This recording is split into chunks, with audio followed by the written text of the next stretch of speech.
So very good morning to my offline students as well as online students. How are you guys doing? All good? So before we start the formal introduction of the subject as well as how we are going to go about this journey. So I would like to ask you just one simple question. How many of you have attended any lecture before this one with me? Any sort of lecture? You, I know you, I can recall. Yes, you have already attended. Okay, wonderful. And to my online student, general studies, wonderful. How many of you are from my GS batches? From the GS batches of the previous GS batches, right? Anybody from the current GS batch online? All right, fine. How many of you are attending my current affairs? Current affairs, wonderful. Good, but many of you are not. So this gives me an idea about how to shape up this journey. Okay, now it's time, so we'll start. So guys, see, there must be a reason that you decided to study this subject as one of the most important components of your UPSC preparation. So that's your economics module, but this is a misnomer. Reason being that you are not going to debate, this audio issue is there, so can you fix it? So we are not going to study only economics. I'm going to show you what actually we are going to study, because this cannot be the only thing that can be taught in an economics module, because there are various interlinkages that has to be learned along with this subject. So this can be bifurcated into so many parts. But before I show you that, kuch main aapko dikhata hu, something very interesting. Why economics? So what happened is, I'll tell you a very simple story, 30 seconds. So almost a decade and a half back, I got an exposure to economics. Trust me, the life has been very different since that day, because whatever else I was doing before that, I left and I started to get into the subject more and more. And then the passion and the love for this subject compelled me to stay in this field. So I was not an economics student before I started my journey. I was from a science background. Directly jumped into economics masters, liked it so much that continued with my PhD. Then I realized that there is one aspect which is not taught in a hardcore economics course, which is masters and PhD, and that is the corporate functioning, how the companies behave, what they do, etc., etc. So then I decided to pursue an MBA. So that completed the loop, and then I realized the moment that okay, the loop is complete, then I realized no, this subject is such that you can never learn it completely. You always are a student of the subject. So you are also a student at a different stage. I'm also a student and a learner of the subject at a different stage, obviously. So that is how this subject started. Now, it's very powerful and very addictive kind of subject. So a few things that you should do and a few things that you should not do. Because addictions can be very dangerous, aapko pata hai. It can take you to either side. So I'll show you what addictions can do, and it will help you to understand the perspective. So guys, I've got some pictures for you. Look carefully. So as you can read here, यहाँ पे देखिए कुछ नजर आएगा. You can see something, co-convener G20 expert group, something like that written. You see, co-convener G20, etc. And there is a picture. Who is this gentleman? He is Dr. N.K. Singh. Right, head of the Finance Commission, successive finance commissions, so many committees he has been heading. What is so special about him? So he qualified UPSC as an IS officer. He started to work with the government of India. And because after he became an officer, he got some expertise and he started to polish his skills as an economist after getting through UPSC. So government of India valued his skills, and government said that, boss, you are going to represent India not only in terms of committees within India, but outside India as well. So he's our face in G20. Along with Larry Summers, he is the one who is heading the reform committee, which is giving us reforms about IMF, World Bank, etc. So he is the one who is telling the world and G20 that, boss, you should change IMF. Can you believe it? Like, being an Indian, it's so difficult because they don't accept us, especially the Indian policymakers at the helm of affairs of these multilateral development banks. They won't ever digest it, but this man, because he kept himself updated, got an expertise, so here we are. That's an IS officer for you. Now, so what is wrong with the audio? Dekh lo. Okay, no problem. If you are facing any technical issue, you please mention it there. Our team is reading it, they will fix it definitely. So that's number one. Number two, He's one of my favorites. Why? He has history background. So he completed his graduation in history. And when the government of India appointed him as the governor, can you imagine this? He being appointed as the governor of RBI immediately after Dr. Raghuram Rajan and Dr. Urijit Patel, both of them being global economists. Dr. Rajan is slated to win Nobel Prize anytime in future. He can win Nobel Prize, I'm telling you this. One day you will see his name in the Nobel list of winners. So he being appointed as the governor of RBI, after Dr. Rajan and Dr. Patel, he does not have an economics background. Entire world was laughing at him. And everybody was saying, kudos India, well done. What will a bureaucrat do? He said, Acha, you use the word bureaucrat. Now I'll show you what I can do. So what has he been doing? He has been winning the award. See, there's an award he is holding. That's the reason I got this picture for you. Which award is he holding? Consistently every year, 190 countries of the world is voting him as the best governor of a central bank in the world. All the members of IMF, World Bank, they are voting him and they are saying that you are the best governor of the world. From history background. What is so special about him? There is one thing which is very special. So when he appeared in UPSC, he cracked UPSC exam, is an IS officer. So he did not have economics as an optional. He did not have any economics background. He's from Delhi University, simple history student. But when he became an officer, after that, he got himself trained. He started to do his MBA. He did his master's in finance after he became an officer. And rest is history. And you see what he is doing. Single-handedly, he has selected an amazing team in RBI, which is digitizing India's payment system. So he is the one who is being given credit that after the debacle of demonetization, etc., he is the one who reformed the entire payment landscape of India, that too in a positive direction. So guys, if you do not have an economics background, there is something like this which you can draw your inspiration from, that your academic background is not going to decide what you do in future. Of course, what will decide what you do in future? The passion and the zeal for learning something new and constantly upgrading and updating yourself. That's very important. Easily I got this example for you. Now, third example. This I will teach you in the class as well. So he's again one of my favorites. So he inspires me a lot. So his name is Dr. Prabhat Kumar. The definition of MSME, micro, small and medium enterprises. So in today's lecture, next lecture, I'll use the word MSME, but I will teach you this only after 2-3 lectures, the word MSME. So he is the one who gave the definition and the new concept of MSME to Government of India. You must be reading a lot of schemes related to street vendors in India. He is the one who told the Government of India that don't leave the street vendors behind, because without them, your definition of poverty, etc. will never be complete. You include them and help them come out of poverty, because they are also vulnerable class of India. Constitution does not mention street vendor as vulnerable, but he says that there is a new class or new layer of the society which emerges every 10-20 years. So somebody whose name was not there in the vulnerable list, now that person has become vulnerable. So he says don't leave them behind. So that's his specialty. He is the one who contributed a lot, and let me tell you about his background, and you can draw a lot of inspiration from this guy. One of my absolute favorites along with Dr. Shakti Kandas. So he completed his MSc in physics and mathematics from Allahabad University. Then he goes to London School of Economics, completes his education, comes back to India, qualifies UPSC with a single-digit rank. He could have easily become IFS officer, but he says, no, I'll stay in India. Easily he could have become the head of World Bank or IMF. People like them, they head World Banks, they held IMFs. What does he do? He stays in India. He says, I'll work here. And when Jharkhand was carved out of Bihar, as one of the states, 2000, he became the governor of Jharkhand. After that, he was getting ticket from every political party. He leaves, he says, I am good as a policy maker, not as a politician. So he leaves his active life and he started to give consultancy to IMF, World Bank, Government of India through his research institute. So that's the power of an officer. In fact, yes, I can see that. Very good morning. So that's the power of an IS officer. What is he doing? What is his biggest contribution? In one line, if I have to tell you the contribution, because of his new definition and approach, approximately, according to my calculation, roughly 2 to 3 crore extra individuals got included, which the government was not ready to include, but they got included in the definition of MSMEs, and they are getting all the help from the government. So imagine 2 crore families getting the benefit from just one person, because he's a visionary.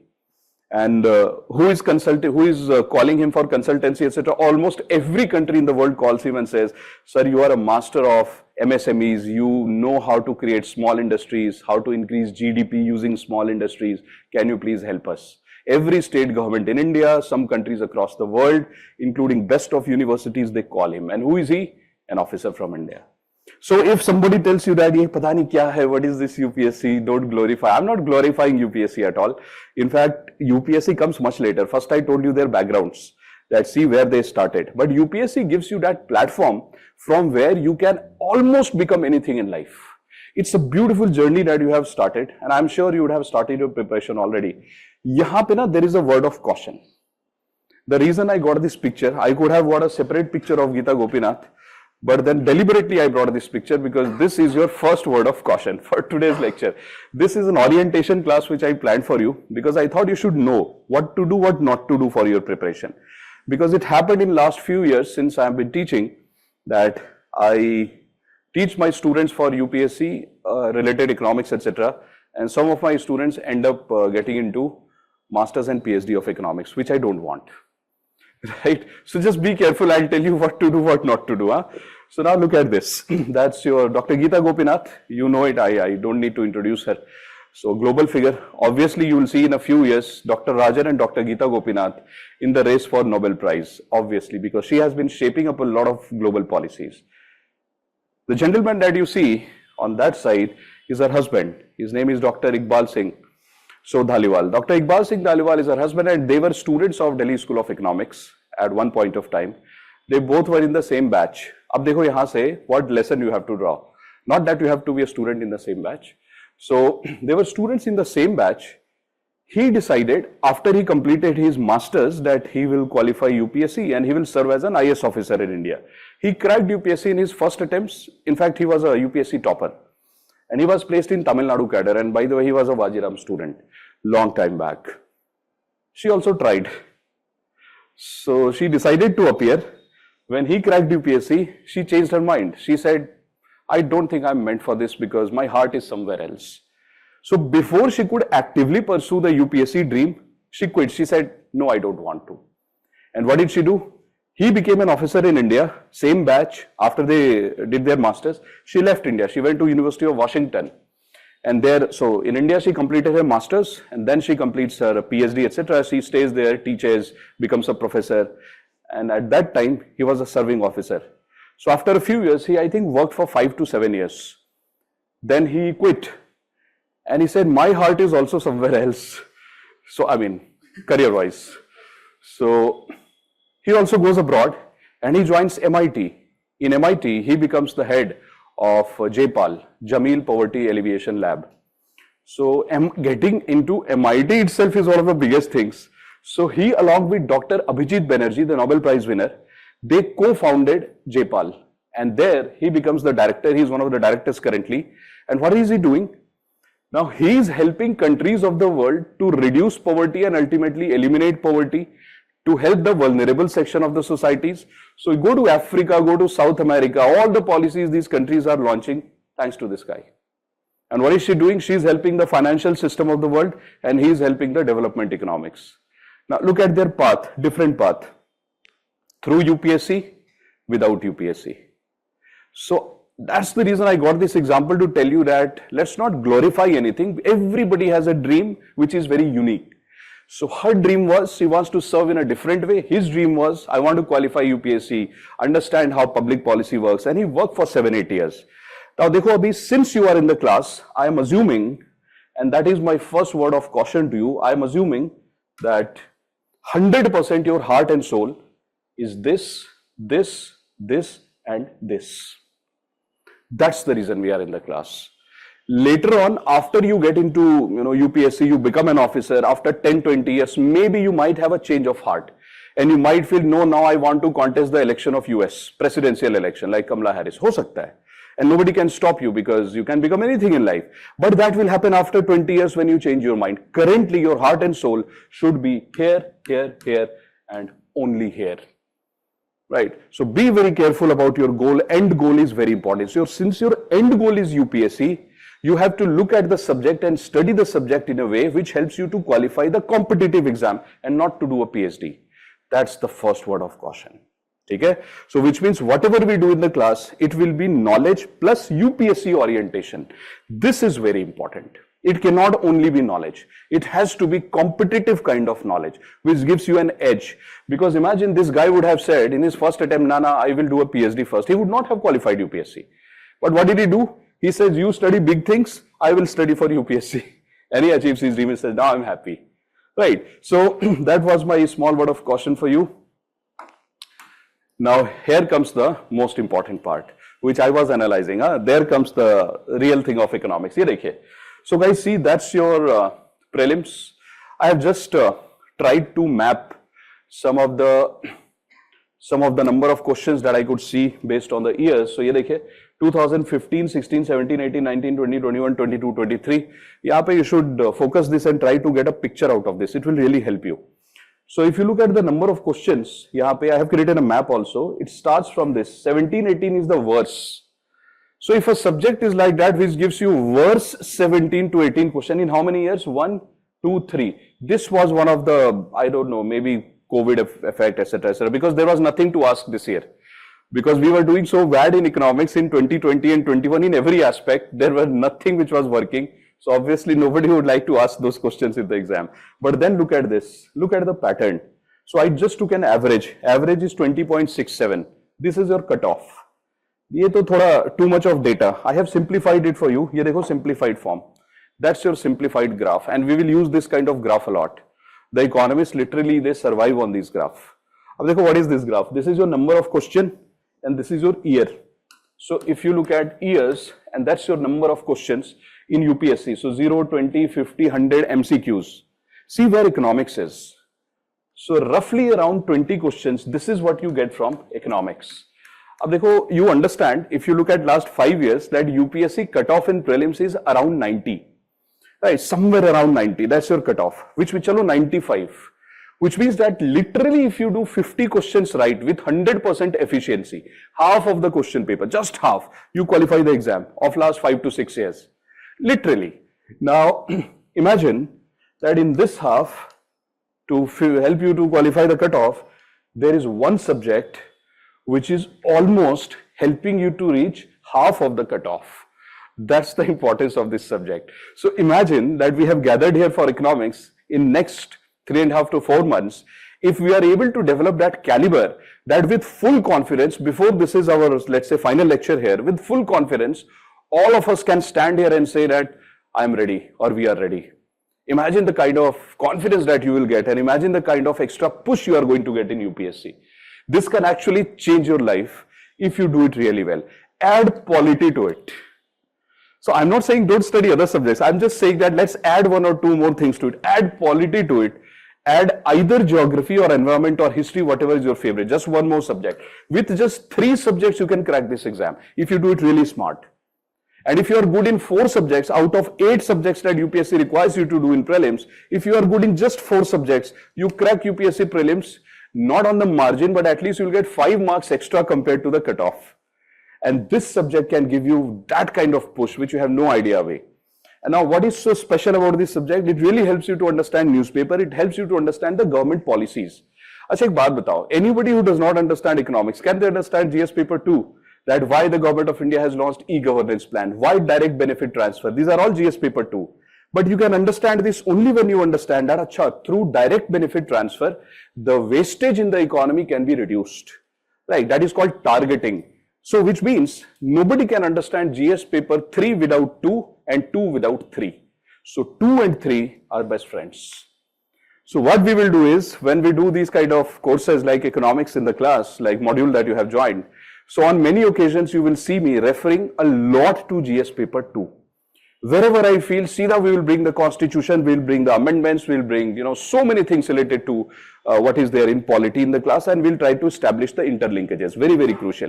I remember one incident which happened last year. Last year also I took one module. So something very interesting happened, and if you check the sources, you will find it easily. So I remember that was a class on taxation. So instead of starting with the definition of tax, we spent almost like 3 hours just trying to understand what are the constitutional provisions related to the word taxes, what is mentioned in the constitution related to the word cess and surcharge. And we were trying to have a debate in the class, having a nice discussion. For 3 hours it lasted. We wrote every possible article, Supreme Court judgment, wo sab pura, we made awesome notes. And then we realized that here this is extra, right? Who will ask this? Next day was UPSC mains, just like today. Right, so at that time, the next day was UPSC mains and it was GS paper 3. Guess what question came? So the question that came in UPSC was that discuss the constitutional provisions related to GST. And where was this question asked? GS paper 2. It was not asked in GS paper 3. Constitutional provisions in GS paper 2 related to GST. It has been asked twice in UPSC. So guys, that's what I'm telling you, that do you really feel that if you are attending an economics lecture where we are supposed to study taxation, if we come in the class and start to do, hey, GST means this is the definition of GST, input tax credit, class over, life settled. But that's a very bad way of studying. Why? Because the moment you use the word taxation, either you have to go to constitution, because this is UPSC, competitive exam. This is not economics PhD. In PhD, you don't study these things. In UPSC, though, you will have to study these things. So whatever we do in the class cannot be extra. It is within your syllabus. What are we trying to do? We are trying to establish the connection between various things, that, okay, how is GS paper 2 connected to paper 3, and it has to be done together. So yes, there will be few things which you might feel that what is the need to do? It is GS paper 2. There is a need to do, because random things cannot be brought in concepts. It has to be derived out of constitution or Supreme Court judgments or cases, and then after knowing the background, we can start. Which means that I will constantly tell you that, beta, kal, tomorrow, please revise article 20, article 15, article 16. Yes, of these things I'll tell you. And if possible, wherever you get stuck, I'll help you out. Okay? These are the things that we are going to do. It's going to be an amazing journey, let me tell you, because economics is that kind of subject. Now that's your syllabus, which we are going to study. So I'm coming out of the frame. So look at the board, please. That's how I have decided this year. So see, economics module I am dividing into 3 parts. The first part is your hardcore economics. The second part is your agriculture. And the third part is your answer writing. In the first part, I'm going to teach you NCERT and other basics, because you understand that, and let me tell you, whatever you do in life, but in competitive exams, NCERT is the important book, one of the most important books that you have to prepare. One cannot ignore, because I have seen people, in a very fancy manner, they will tell you, up to NCERT has lost relevance, etc., etc. Absolute lie. It has not lost relevance. So NCERT we are going to do, whatever is important from NCERT, everything will be covered. Do you need to buy NCERT? No. We will discuss entire NCERT, whatever is relevant for UPSC in the class itself. And I'll give you notes out of it, so you don't need to buy any book. So that solves that problem, that are we doing NCERT? 100% yes. And I will tell you in those lectures that this is NCERT lecture. So that's your NCERT, other basics. NCERT does not contain many topics. Example, inflation is not given in NCERT. However, that's very important topic. So that's also basics. So those basics which are not given in NCERT, we'll do it separately. Plus real life example. अब देखो ये बहुत important है. देखो पता है क्या? The best way to learn something is that you learn the simple concept in a very easy manner, then try to link it with what is happening in real life. If you are able to establish this connection, that concept that you are learning, no basic concept, stays in the mind forever. And when somebody will create MCQ out of it, you will play with the concept and will play with the question and the concept. Why? Because you have connected NCERT and basics with real life example. आपको छोटा सा example लेता हूँ. I was talking about, let's say, poverty reduction. Government these days is saying that poverty has reduced. Now, if you are reading NCERT, you will see that there is a chapter called poverty, where NCERT says that Government of India measures poverty using calorie. For example, so what happens is, let's say I am doing some physical work in urban area. Somebody is doing physical work in rural area. Their requirement of calorie or energy is different. So Government of India says that we will have different measures of poverty, which means if I am able to get 2 slices of bread in urban area, that will give me sufficient energy, then I am not poor. And in rural area, if somebody is getting 3 slices of bread, consuming it, getting energy, that person is not poor. This is how we define poverty in India. But then, if you connect it with real life, you will understand that bread is not the only thing that you consume. Along with bread, you consume medicines, you transportation facility, educational institution. वो सब भी तो expenses are there. So how can you exclude these things from measuring poverty? If I'm not able to transport myself from one place to another, if I'm not able to pay the hospital bill, I'm poor. which means if you connect it with real life, you see the problem. Government also saw the problem. What did government do? Government appointed committees after committees to resolve this issue. That's how you establish the interlinkages with real life. Real life is not very different from textbook if you know how to establish the connection.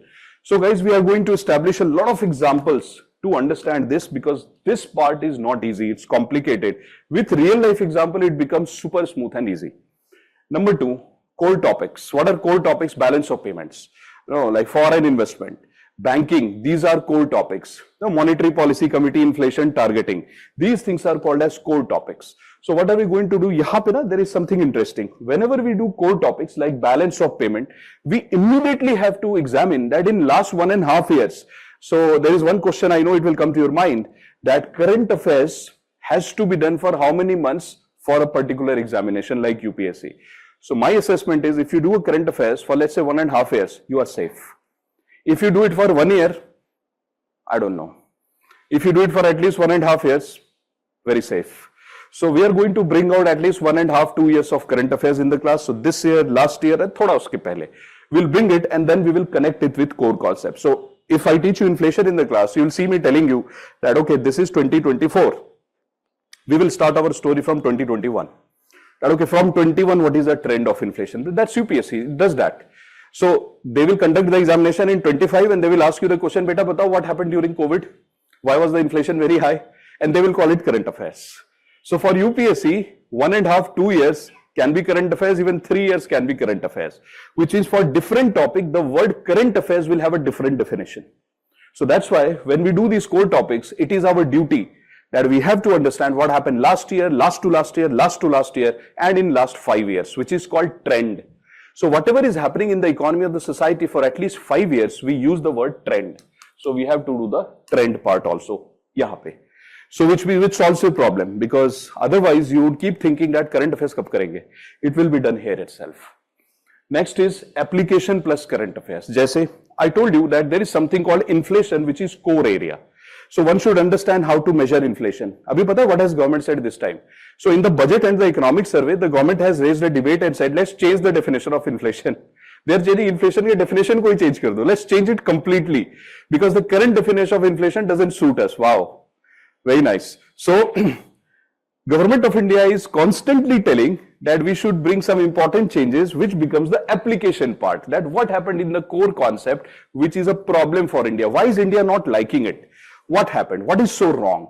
Why doesn't it suit us? So that becomes your application. So whenever you study a core concept, immediately it has to be followed with what is happening in real life, which means the moment I teach you what is the meaning of inflation, you will see that we will open this document, which is economic survey and budget, and I'll keep telling you which page we are studying, which section we are studying. See the open karke, we will connect it with here.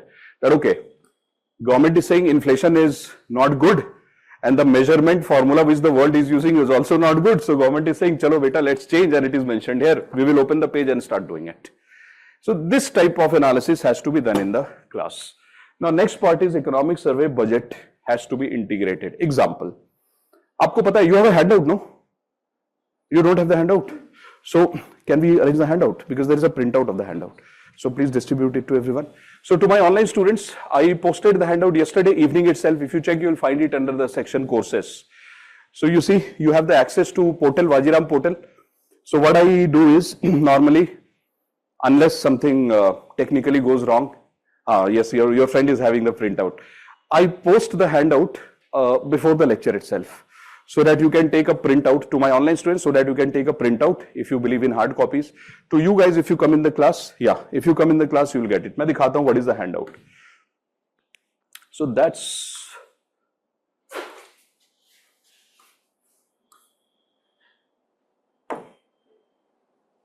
Let me check if I have a copy. Okay, I don't think there is some problem in the file. So how to access the PDF from the course? It's not showing. You can check, you'll find, because your friends have already downloaded it. So you please check it. If you are not able to do, our technical team will help you. In normal PDF? Normal feed. So guys, your friend is saying that the PDF has been uploaded in the normal feed. So you just need to scroll, check. Your online friend is saying the same thing. Normal feed, no, where the notifications are there, etc. You can check. देखो this ऐसा ही है ना कुछ, the page of the handout looks something like this. It is taken from that only. So your handout looks exactly like this, और नीचे the name of the topic will be mentioned and there is a picture which is also there in the handout. So let the handout come, I'll show you. The picture that I have given in the handout is of artificial intelligence, deliberately, because that's the theme of the first lecture that we are going to have. So देखो, artificial intelligence is a hardcore science topic. But don't you feel that whatever happens in sciences impacts the other realms of life? So for example, if artificial intelligence comes, don't you think that it is also going to impact the job market? Yes, it does. So that is why when we do the first topic, which is industries, let me show you the handout itself. देखिए उसके अंदर. And you can give it to everyone. Thank you. So that's your handout, guys. I'll get another PDF for you when we start learning the topic. Abhi to I think the file got corrupted, but this is the PDF which is there available for you online and offline as well. You see, if you look at the cover picture, you can see there is artificial intelligence, AI. Why AI?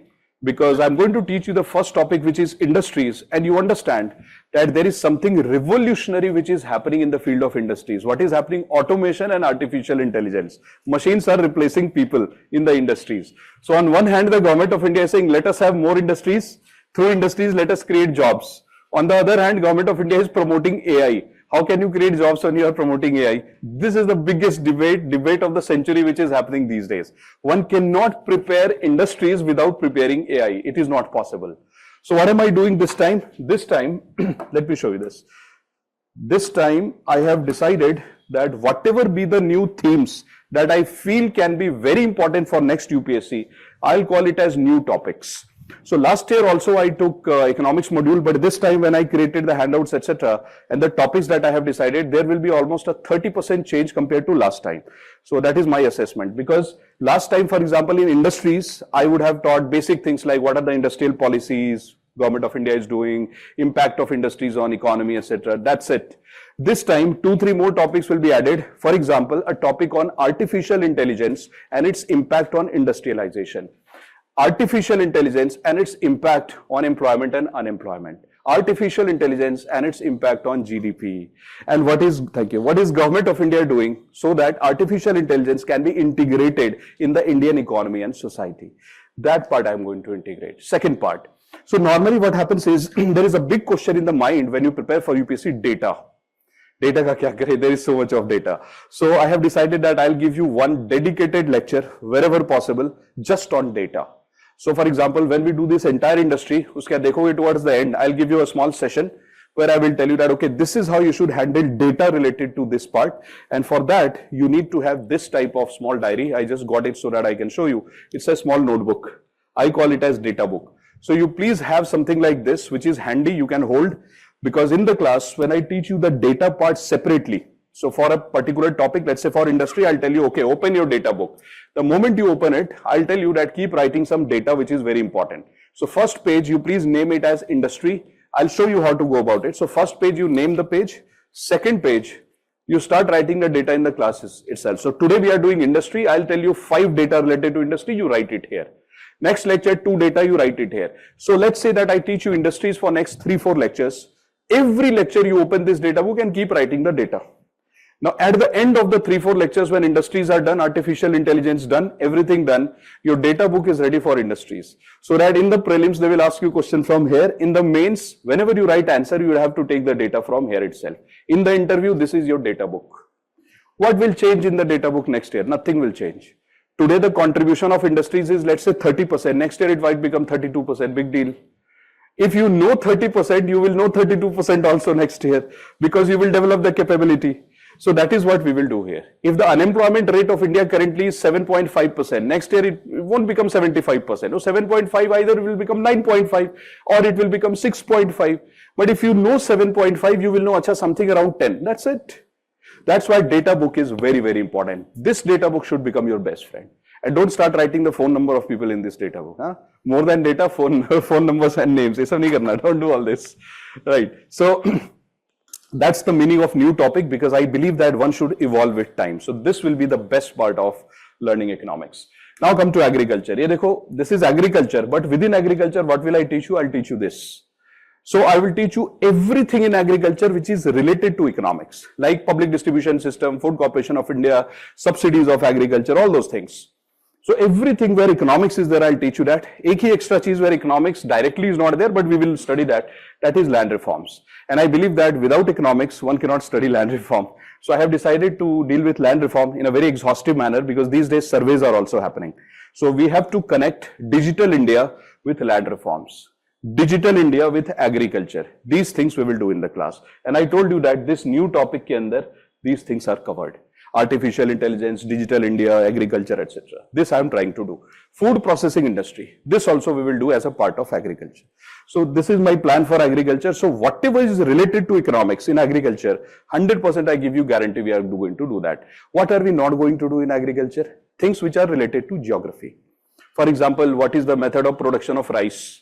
What temperature, what rainfall, etc., etc. Cropping pattern. That's not economics. And frankly speaking, I shouldn't be doing it because that's not my specialization. Yes, I can teach you that because being an economist, you study these things also. But then I don't think I would be the right person to handle those things. And one should leave it to specialists who are good in geography. So there you should study. So I don't want to spoil your concepts by bringing rice in the class and having a discussion of half an hour, what temperature is good for. Come on, let's not do it. So what are we going to do in the class? Once rice is ready, how to market it? Once rice is ready, how to take it through public distribution system. These are the things we'll do in the class. All right, so that's your agriculture part. Answer writing. That's my favorite, absolute favorite. So, first of all, what will happen is, kal se hi aap dekhoge, I mean from the next class, that first I'll tell you in a few classes how to write answers in a generic manner. Like how to write answers for GS 1, 2, 3, 4 in generic, very general framework. I've got some framework today, dikhaunga abhi. And then I will tell you over a period of time how to write specific answers for GS paper 3. But it always has to start with the generic, then it can go to specific. It can never start with specific. And answer writing can frankly never be learned for GS 3. Answer writing has to be learned for all the papers. You can apply it for GS paper 3. So that is what we will do in the class. Iske upar a lot of emphasis will be there in the class. How do I teach answer writing in the class? Uska sample is there. So that's your sample. See. Because I seriously love doing this. So that's why I bring it in the class. So for example, let's say that I'm showing you some questions. Abhi karte hain. Let's read one question. So for example, see this please. So I've got last year's paper of UPSC GS paper 3 mains. Abhi to this year paper has just started. So God willing, in this year's paper also we'll get a lot of questions from what we did last time. I'm just waiting and very excited for that. Because last year it happened. So when the paper happened and when we matched the class lectures, we saw, wow, we can easily do those questions. This year, super excited to check what we did last year, whether it comes in the exam or not. So I'll let you know honestly. I won't bluff in that because the proof is already out. Notes are there, you can match. So let's see, this is last year's GS paper 3. Uske andar what was asked? 2-3 questions I'm going to deal and then I'm going to tell you how to write answer and how to learn the framework of answer writing. Question says, faster, देखो first question, GS paper 3 first question last year 2023. It says faster economic growth requires increased share of manufacturing sector in GDP, particularly MSMEs. Comment on the present policies of the government of India. 150 words, 10 marks. क्या पूछ रहे हैं? What are they asking in this question? They are asking that if you promote manufacturing and promote manufacturing how? Through small industries.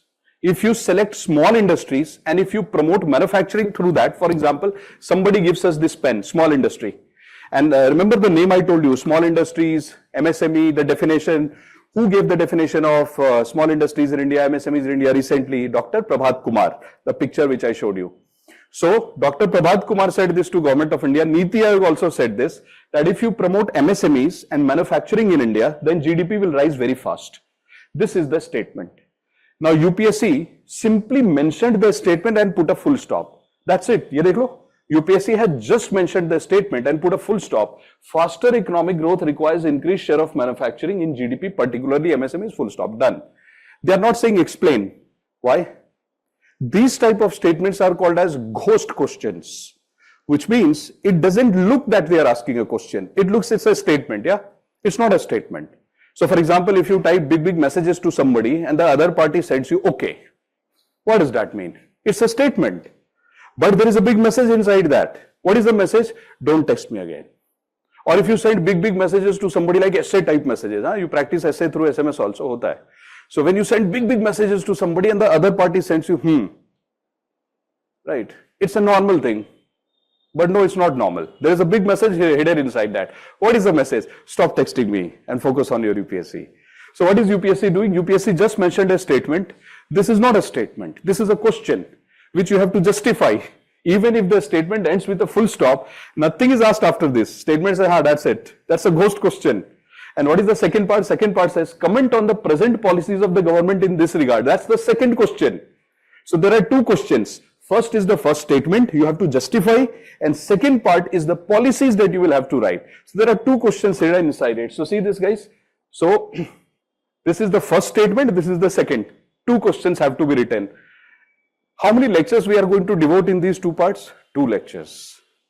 Roughly 5 to 5.5 hours of teaching has to be written. Dikhata hu the funny thing about UPSC, 5 hours of learning in the class, because this will be our first lecture, I'll teach you this only. 5 hours, 2 sides. That's it. So 10 marks means 150 words. 150 words means 75 to 80 words here, 75 to 80 words here. And what do you have to write in that question? Introduction, body, first body, remember ghost question, and the second body, policies, and then diagram and conclusion. For all this, you will have roughly 3 minutes here, 3 minutes here. 1 minute goes in reading the question, 1 or 2 minutes in understanding the question. In 3 minutes, you have to fill this 3 minutes. And how many words can you write? Roughly around 75 to 80 words. In one line, how many words do you write? In one line, roughly 8 to 9 words. Which means how many lines can you write in this page? 10 lines, 10 sentences, and 10 sentences here. In 20 sentences, you will have to convert your 5.5 hours lecture into an answer. 20 sentences. So do you really believe that lack of knowledge will be a problem at the end of the lecture? Around 3.5, 4 months, lack of knowledge will be a problem? Never. Plenty of knowledge will be the problem. You will know at least 35 points, and from that 35 points, you will have to select 5. There comes the training that we are going to have in the class, that out of 35 points, which 5 points to write in the answer. Yahi to hai, this is the real trick. Everybody knows those 35 points. Kaun sa 5 you have to write? Why? Because when the examiner evaluates your answer, they have one answer sheet in front of them, which is called as a standard answer sheet, because they have to evaluate everybody using same standards. That's the process of competitive exams. So if your answer matches with this answer, most of the points are matching, you will get good marks. Suppose you are writing 1 or 2 extra also, no problem. But they will try to match and say that if your answer is matching more, they will give you higher marks. That is why, despite the fact that you write good answers, you don't get marks in the exam, because your answer and points are not matching with them. Now, about word limit, etc., I'll tell you later on. Abhi, I'm just telling you that this is the thing that you'll have to do. So you study 2 lectures and you write 2 pages. That's it. Now, so I'm asking you this question. What kind of handout do you want? 100-page handout for industries? 100-page handout for industries? No. We want it to be crisp along with the class handout, so that before the exam, it is doable. Because before the exam, if you have this 100-page handout for industries and somebody will claim, isme se to you will get question. 100% you will get question. If I make a handout like this, if I give you notes like this, I guarantee there will be question from here. Who will say there won't be a question? But who is a real wise person? If you want to become wise, you have to create notes like this. Isme se you should get question, not from this. Because anybody can create it. What is the meaning of 2000-page notes in economics? That's useless, I think, wastage of life. So your notes should be something like this. And from here you should be getting question. Then we will understand that, okay, you have done a smart study. So we are going to have crispier handouts, okay, so that we can answer these type of questions. And don't you believe that these things should be practiced in the class? This has to be practiced in the class. So kaise karenge practice, I'll tell you. Dhyan se suniye, because this will start from your next lecture. So I will teach you a theory in the class. For example, I'll teach you what is the importance of manufacturing. You will have one white sheet like this. So let's say you are having a sheet, a blank sheet, and then I will give you a question, and then I will tell you, after looking at the time, online and offline, I will give you 1 minute to write introduction. The moment 1 minute is over, you will have to stop in the class. And then we will see what introduction you have written. Then I will give you 2 minutes to write this, because remember 3 minutes for this page, 1 minute introduction, 2 minutes for this body, and we stop. Again 2 minutes for this body and diagram, again stop. Again 1 minute for conclusion, stop. This is how we are going to practice. Because if we don't time it like this, 1 minute, 2 minute, 1 minute, 2 minute, then what mistake will happen? I'll keep sharing the things which I have also learned over a period of time by looking at my students, that what mistakes they are making. So recently concluded mains batch, etc., etc. I was observing a lot of students who were in my mains batch, who are writing mains from today, that what is the mistake they made, and that is the reason they could not be selected in last 3 attempts, despite reaching interviews. One of the biggest reason was they were putting their heart and soul into this part. 6-7 minutes they were spending here, yahan aate aate they used to complete the answer and say done, because time up. So this used to be the problem. So then I devised this new method that okay, this has to be based on certain amount of time, 1 minute, 2 minute, 2 minute, 1 minute, something like this. So this we will do. Acha, second thing, while answer writing in the class, you will open your data book.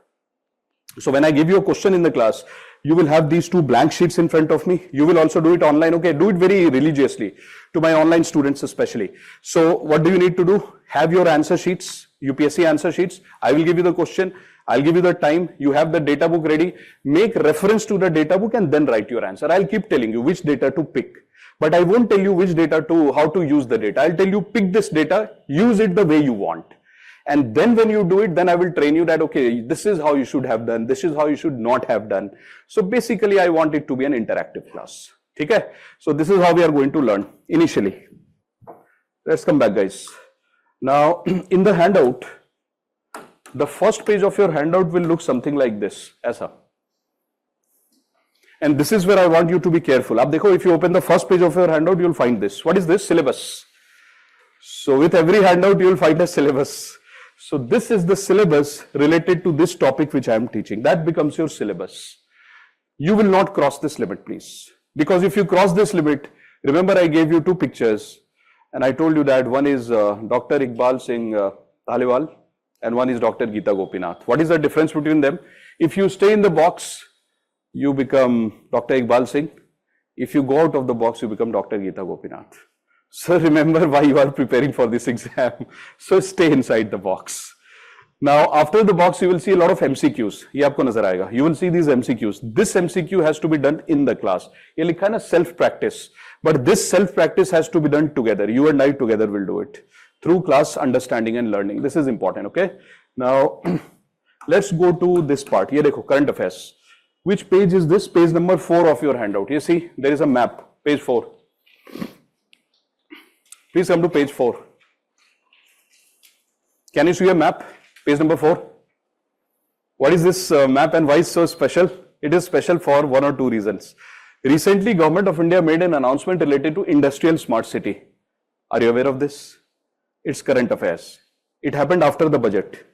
In the budget, government said we will do this. But after the budget, actually government announced this. In August only, around the end of August, the government announced this. And government said, chalo, we are going to have this. So that's your map. Which means that in every handout, you will see that whenever we are going to have the lecture, almost till 1 or 2 days back, whatever is the current affairs, you will see that in your handout. This is how we created the handout. Abhi dekho, if you are preparing for UPSC, ab dekho, a shocker. I'm going to give you a shocking thing. If you prepare this type of map only, useless for UPSC. UPSC will never ask you this. Usko pata hai that you will prepare this. UPSC will ask you this box. This box is the summary of this map. So I can show you which box am I talking about. So for example, you open page number 3. Page number 3, you can see a box.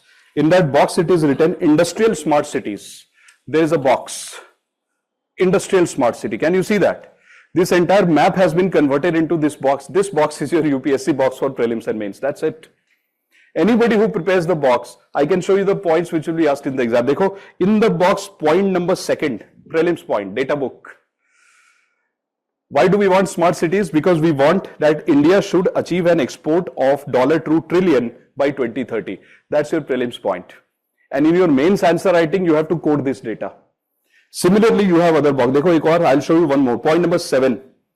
How many jobs are we trying to create through this industrial smart cities? 1 million direct job and up to 3 million indirect, which means roughly around 4 million jobs we want to create. Prelims question. And let me show you the conceptual part, which I derived from this map. Point number 5. Let's read point number 5. Point number 5 says that industrial smart cities are based on the concept of plug and play and walk to work concept.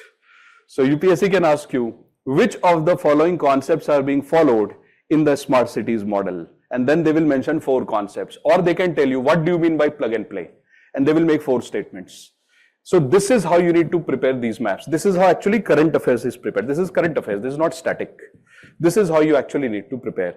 So don't worry, I assure you that whatever is the current affairs which is relevant from UPSC perspective, I assure you and give you my promise, we will do it in the class. You do not need to refer to any textbook, anything, or any magazine or newspaper to do it. I mean, newspapers don't tell you these things. Newspapers will give you this picture and generic ideas. Newspapers are not written for UPSC. We have to convert it into UPSC kind of material. So this is your UPSC, this box. Okay? So that is what I feel that we should be doing in the class. And this year, again, one more new thing we are doing. First of all, in every handout, last page, you will see these kind of flowcharts. This flowchart you have to use in your answer writing. You directly take this flowchart. Dekho, second last page. You directly take this flowchart and put it here. In the diagram section of your answer writing, you directly take this flowcharts and put it here. देने की क्या जरूरत थी? What was the need for me to give this kind of flowcharts in the class? Is it called as spoon feeding? No, that's not spoon feeding. I'll tell you why. Unless I train you initially for 1.5 months about how to make flowcharts like this, how will you know what to write, what not to write? What is the special thing that you notice about these flowcharts that I created? They're not messy. They're very clean. We are not overstuffing information. This part we have to learn in the class. Ab dekho ye second. See how clean this is? You have to use this kind of flowchart for your answer writing. So that's why I felt that we should train you in this first. Acha, once the training happens, like look at this one. This is called production linked incentive scheme. Once we train you in this, uske baad we'll start the real part. See the real part? This we will do in the class with your help. I have created these bubbles, these kind of flowcharts. So when I teach you a theory, we will open the last page of the handout. This you will have to fill in front of me. And suppose that you tell me that, no sir, we don't want to create the flowchart like this. We want to create a diagram, something like this. I say, yahan pe see, there is something in between, then there are 4 points. You will tell me, no, I want to do it like this. I want to write the main point here, and then I want to create a flowchart, something like this. Yes, you can do that. That's totally up to your creativity. But in the class, you have to fill this. Kya karenge? Suppose I teach you a theory. Immediately we'll take a small pause, 5 minutes, and I'll tell you, chaliye, fill it. Let's fill it. And then we'll solve MCQs based on this, and we will also try to see where to use it in mains answer writing. This is how you prepare for this exam. If you keep on studying theories, that day will never come that you should be able to learn how to use the theory in the exam. Oh, that has to be done in the class itself. So that is why thoda class activities that we do in the class will be almost, let's say, 5 to 6 different things per lecture. So for example, prelims part, mains part, diagram part, MCQ part, answer writing part, discussion part, example part, current affairs, budget and survey. There are these things that we have to integrate. You'll get used to it, don't worry.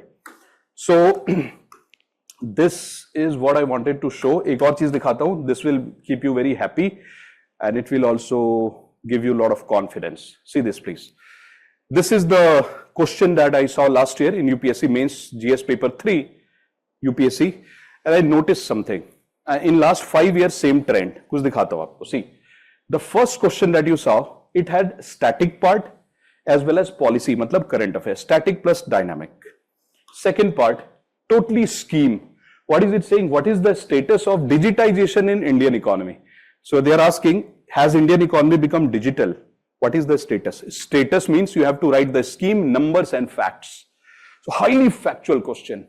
Again, current affairs. Let's read question number 4, 5, 6, 7. It is said that how do we measure unemployment in India? Static. Then it is saying that what is the problem in measuring unemployment? Dynamic. Because it is based on the report, newspapers. Now next part says, what do you mean by, let's say, care economy? Dynamic, current affairs. So if you look at all these questions, I could simply see that the questions in GS paper 3 are something like this. static plus current affairs. So in every question, there is either two parts or there are three parts.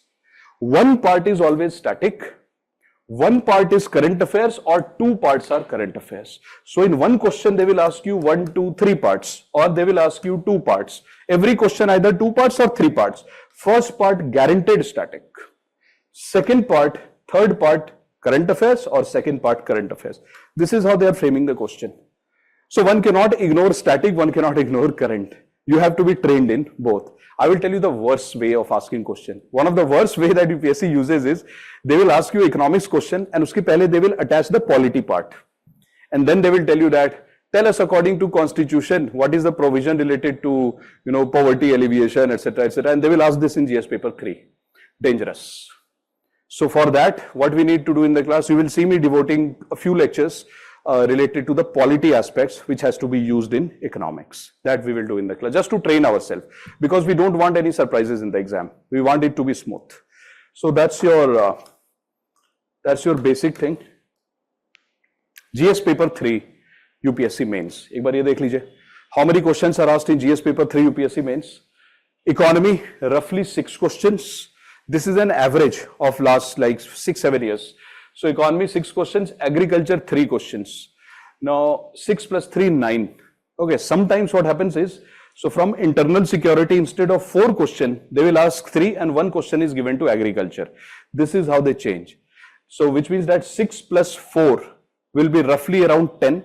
In this 10 question, there will be only 1 question which is hardcore agriculture geography. So if you remove that, then it becomes roughly 9 questions. So in this class, through this module, we are going to learn how to handle those 9 questions out of 20. Because that 1 question will be hardcore geography. And it is compulsory they will ask this question. So I have removed that question. And they might ask 1 geography question, ठीक है उसको बाहर करते हैं, but 3 economics question will be there, like MSP, minimum support price, etc. That will do. Remaining part is this: internal security, disaster management, environment, and science and technology. So from science, they ask 3 questions. All of them are current affairs. So what is this yellow part? Current affairs. So 3 questions, 3 out of 3 current affairs. Environment, 3 questions, 3 out of 3 current affairs. Disaster management is sometimes 1, sometimes 2. Depends. Internal security, they ask roughly, let's say 4 questions. Out of that, 3 will be current affairs. Sometimes they ask 3 also. Economics, they will ask you 6 questions, hardcore economics, without any agriculture, hardcore. Out of this, 4 will be current affairs. But I told you, in current affairs also, static plus current. This is how the question format is. Now, there are few things which I want to mention here. Achha, I didn't tell you my name. So, because most of you know me, and that's why I asked you initially. So, I am Jayant Parikshit, and this is the place where I learned my economics, my master's and PhD. And I told you, briefly, I remember I told you that after this, I went to this place. So I have spent almost like good part of my life here, and I have spent almost 2 years of my life here. So this place actually shaped up whatever little economics I know. And these 2 places created a lot of curiosity in the mind related to the subject called as economics, corporate governance, etc., etc. So, and that is why I decided that I'll stay in academics, because I told you it's very addictive. Once you learn this subject from some of the particular places of India, it becomes addiction, and then you are never able to come out of it, and then you enjoy doing that. So because that's something which I love doing. So I was very excited to begin this batch, and I was very excited to meet you guys. I've been waiting for this opportunity. I'll tell you one reason for it, because this is a course where all the topics is taught by me. So what I can do is I can easily tell you that, okay, I have the freedom to bring, let's say, some parts of polity, some parts of governance in my economics lecture. Why? Because this course has been designed by me. So when I get absolute freedom to design something for you guys, there can be nothing better than this, because I know that I'll be able to deliver what I feel like is important for this exam. So the freedom that I get in this course, thanks to Wajiram, they have given me that liberty. So I was telling them that, I want to design something for the students who feel a lot of problem in economics. And I got a very positive response. And that is what makes me happy, because I can teach it the way I want. There is one more course where I am doing the same thing, where I have got absolute freedom from Wajiram to do that. And that course is called as Current Affairs. So a lot of you see me in current affairs as well. So I have full freedom to teach current affairs also. The best part of you guys, because you are in economics. Economics is, I told you, the love of my life. So in economics, because I have not been able to come out of economics since decades now. So since you are here with me in economics module, so obviously whatever I do in current affairs and I feel is important, automatically it will come here as well. Because I cannot do this, that if something is important in current affairs, I will leave it in the economics class. It is not possible. Like you saw the industrial smart city wala part. So that's why please do not worry about current affairs. Please do not worry about economics. I'm there with you in your journey. Till the time at least you qualify interview and go to Labasna, you will find me there around you hanging by your neck. Around you helping you out. Right? So this is the absolute basic. Ab bataiye, if you have anything to ask, then I will tell you do teen idhar udhar ki cheezein, and then we'll start a few topics today itself. Anything that you want a clarification for. So one of your friend is saying that I have a question about smart classes. Ab bataiye, Pankaj, tell me. I would like to know if economics module will be wholly meant towards attempting UPSC 25. No. Since there is something interesting which has happened. Oh, where is that bulky book? Yeah. So guys, good question. It will help many of you. This is economic survey of this year. And this is not a full year economic survey. This is only for 3-4 months that the government has written this. Economic survey is never like this. This time it's amazingly bulky. Why? I'll tell you the reason. The reason is that this year, when the government contested the election, they said, we have been in power since almost a decade. Now, whenever you are in power since almost a decade, now then you know that you have to reinvent yourself. Because if you keep repeating the policies, people will get bored. And there will be one factor which works against you, which is called as anti-incumbency factor. And people vote you out because people will say that you are not bringing anything new. What did the government do? The government this year has introduced almost so many schemes with no details. And the government of India has said that we are going to do this research fund, this infrastructure new scheme, etc., etc. And over time, government says we will tell you the details. So every scheme which is mentioned in this, which we are going to teach in the class, is valid for next 5 to 6 years. Next year, what will happen? Only some details of the scheme will change. But the launch has already happened because government is trying to project that we are bringing something new on the table, which means that if you are doing this batch, you have already joined the course. So if you are doing this batch, it remains valid for next 3, 4, 5 years. So even if, I don't know, because last year it happened, many of the students online were doing their graduation first year. And I remember this happened last year also. They asked me that, will the lecture be valid for a few years? Of course, yes. Because how can the definition of repo, reverse repo change? How can the model government is using to reduce poverty will change all of a sudden? It doesn't change all of a sudden. And plus this year is special because we got all the new schemes. So for example, Indian smart cities, the industrial smart city, how will it change next year? So of course it will be valid. You please relax. So would you be taking all the classes of the smart current affairs? Not all, but yes, there will be other faculties in the smart current affairs as well. So for example, for science tech, social issues, IR, there will be different faculties. So there is a topic called inclusive growth. What do you mean by issues? Manu, don't worry that one or two things. So welcome to my flight. You are in a plane. I'm your pilot. You have already boarded the flight. Now when you board a flight, do you ask the pilot that, will you drive safely? Will you fly safely? There is no point. You are in the plane already. Welcome aboard, guys. I mean, there is no point asking that pilot, do you hold the license? If I'm from SpiceJet, I might not hold the license. Right? So if I'm from Indigo, I might lock you up in the washroom. If I'm Air India, seat might not work. So if I'm from Akasha Airlines, the window might fall off in the mid-flight. But I'm your pilot. So for example, when you go to a dentist takes out a big surgical instrument, like hammer and drill machine inside your mouth. Will you ask, doctor, first tell me, are you going to do good with my teeth? What is the point? You are already there. So guys, now there is only one thing that you can do. You have to trust. You have to trust me and you have to have full faith that whatever we are going to do is UPSC centric. With this faith only you can do well. And one thing you should avoid after the class, please don't go and check 20 textbooks and 5 portals. Even if you do it, you will find the same answer that we are doing in the class with some changes. Reason being, मैं बताता हूँ. जैसे, where is that? ये देखो. Let me tell you some horrendous things. And then we'll talk about some of the questions your friends are asking. ये देखिए इसको ध्यान से. What is mentioned here? In the economic survey, it is mentioned that the government of India has allocated roughly 1.97 lakh crore rupees for a scheme called as Production Linked Incentive Scheme. It is mentioned this year's economic survey. Go and check PIB. It says 1.97 lakh crores. Please go and check the budget 2022. Already the government of India has increased the amount to 2 lakh crores. So on some of the portals, the government is mentioning 2 lakh crores. In the budget, government says 1.97 lakh crores. And then there is a small notice clarification brought by the government of India a few days back saying, sorry, we wrote a wrong figure in the budget and economic survey. It should have been 2 lakh crores. Wow. Who reads that? Sorry. So if you, for example, in the class, I'll teach you 2 lakh crore. You'll read PIB. You'll read 20 sources and say, wrong. How can 2 lakh crore be there because it's 1.9? So come on.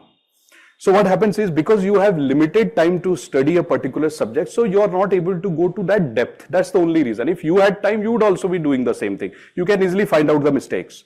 Similarly, there is a program by Government of India called as Pradhan Mantri Employment Guarantee Scheme. That is for MSMEs.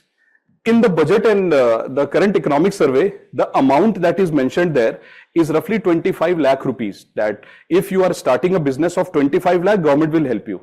But it was already changed 2 years back and it has already become 50 lakhs.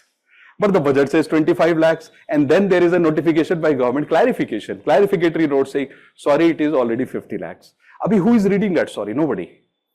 So one has to be very careful. So if you go and check these things from 20 other sources, wastage of time. Use that time to study other subjects, please. And you need to have full faith in the class.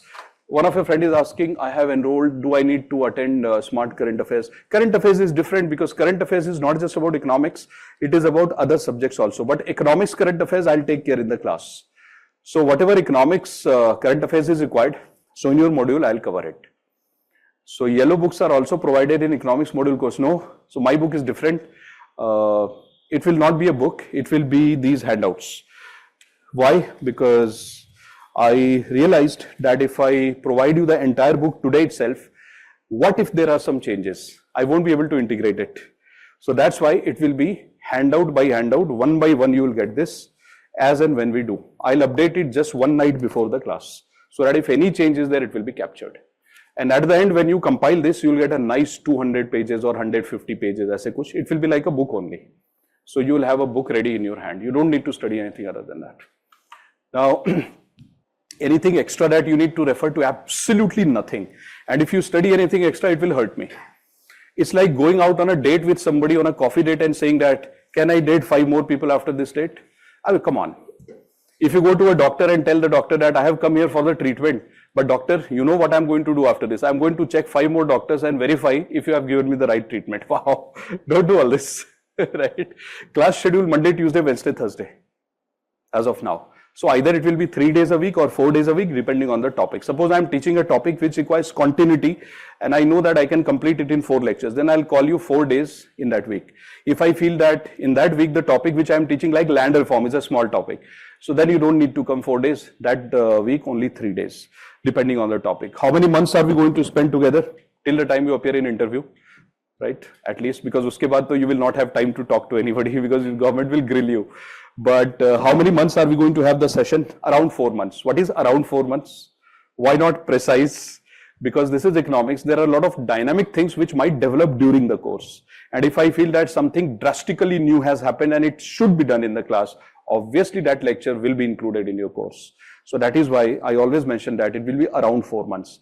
Suppose I have planned to teach you a particular topic and government removes it. Government says, no, this scheme is gone, that is gone. Obviously your lectures will come down, but something new comes, your lecture will go up. So that liberty I have got, which I'm going to utilize. So around 4 months. So 3 times or 4 times a week. But initially I'm going to teach you the topics which will be roughly around 4 days a week. It will start from Monday. Do you need to read newspaper? Yes, every day you should read at least 1 article from the newspaper related to economics and 1 article from IR. At least you should definitely do it. But do you need to make notes out of newspaper since you are already in my program? Definitely not. Never. Never. Now, it is saying that without attending, so one of our friend is saying that, no problem, very nice. See, that's what I like about you guys. Amazing. You have got an amazing upbringing. So tell your parents that your faculty is proud of you. So your friend has just mentioned in the message that without disrespecting anybody, sir, I have not been able to understand some portions of economics in my previous classes. See, that makes me your fan. So, because one should always have that respect, even for those people who could not help us the way we wanted, because that basic respect and courtesy should be there in life. So, good. So, I'll tell you the answer that you have asked. So, he's asking that, can you skip, all types of classes and lectures of economics now that you are in the module? I take a guarantee that you can. I am not knowing which classes you would skip and which classes. I won't even ask you the details, because that's not a good thing professionally. Everybody has their strength. But I feel that if you are in my course, you do not need to attend any course, any classes anywhere else. I can promise you on that. Class days, Monday, Tuesday, Wednesday, Thursday. It will be after today. So from Monday, your class will start. So today I'll teach you a few things. But from Monday, your solid lectures will start. So Monday, Tuesday, Wednesday, Thursday, 4 days fixed. Every week fixed. No change. Now, after almost, let's say, around 2 months, when 2 months are about to be over, there will be a week. बहुत ध्यान से सुनिए बच्चों. There will be a week. So in that week, I won't call you for 3 classes or 4 classes. That week will be an off for you, only because, and I will decide which week, only because I want to take a midway test. So for example, in the initial, let's say 1.5 to 2 months, I will try to give you all the technical part of the economics in the first 1.5 to 2 months only.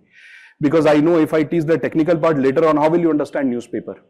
All the technical part which I feel is helpful for newspaper, I'll teach you in the first half. The moment you do that, then I'll give you a small break. And the moment you come out of, small break would mean 3-4 lectures. The moment you come out of that break, 1 week of revision, your test will be there. And I would like to see what is your progress. Because if I feel that you are not doing well in 1 or 2 portions out of it, I'll help you again in that. Because I need that time to make assessment. And if I feel you are lacking, again I'll help you out. If I feel everything is okay, why will I trouble you? Then we'll march ahead. So that will happen in the middle of the course, somewhere in November, whenever I feel the time is right, when I have taught all the technical parts that I have decided. That's one. Second, this will make you very happy, because I have designed 2 extra things for your module, and it worked last time. It will work this time also. On a few topics, and trust me, it works, because being not from economics background and getting into economics, this is how I learned the subject. So in a few topics, I'll give you a video first. You will watch the video, and then you come in the class, and then I will teach you that topic.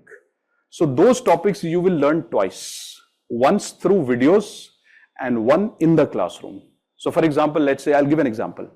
Let's say that there is a topic called as non-performing assets. So I'll give you a recorded video, you watch the video, and next day I'll teach that topic in the class. So you do that topic twice. And then in the class we will solve MCQs, answer writing. So which means that I don't want you to watch videos. I want you to watch that topic and learn that topic twice.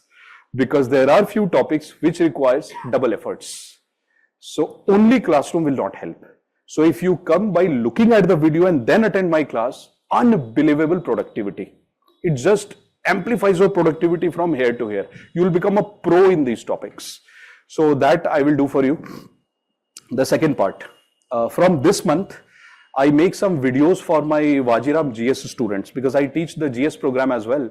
So exactly around the time when I start my module, I start to make some specific, unique current affairs kind of videos only for my GS students.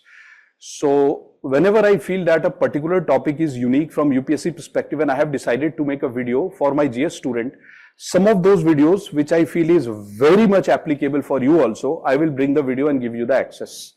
So that I have decided. I did it last year as well.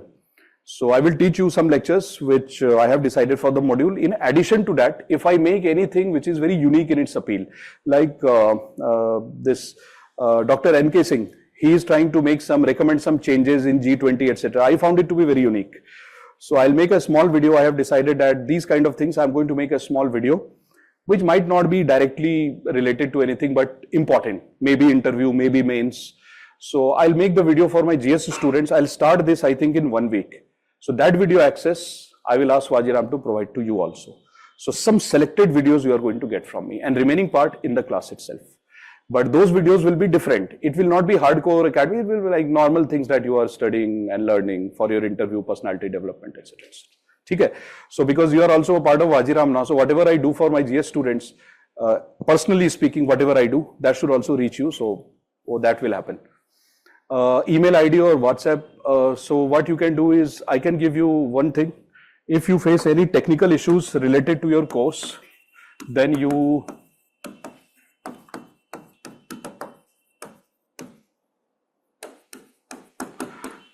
please send your email here. For example, you are not able to access handout, you are not able to have access to videos, etc. Kuch bhi issues, then you please mail the Vajiram IT team, they will help you. And if you don't get a response, maybe because let's say there are too many mails or they are not able to respond in time, then you please mail me. Because then I will immediately tell the team to reach out to you. So that's the contact of Vajiram team. So they will try their best to help you out. But if they miss out or you are not able to get the response on time, then फिर मुझे बताना. I will immediately contact them and ask them to help you out. That is what we will do. Other than that, abhi to I have not decided to create anything. Abhi first we'll start the lecture and we'll study, and then we will see as and when we progress. Yeah, ठीक है, is it fine?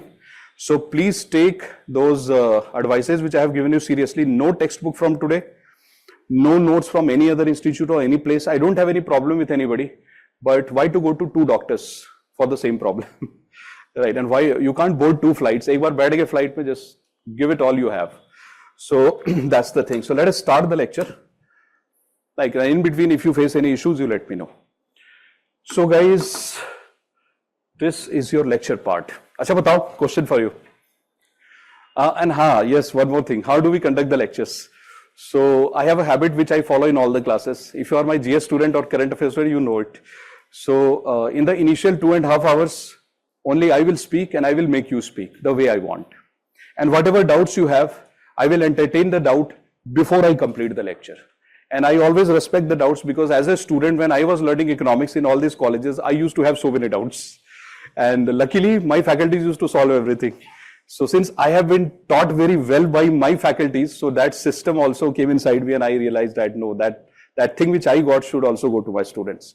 So if you face any problem, I'll give you your time. You ask whatever doubts you have. There is no issue at all. And there are few things which I will tell you that, jaise, I take the name of MSMEs today. But I won't be able to teach you MSMEs. I'll teach you MSMEs when the right time comes. So I can tell you that, okay, let's wait for 5 more lectures. Aisa kuch. So don't mind it. Don't feel that I won't teach.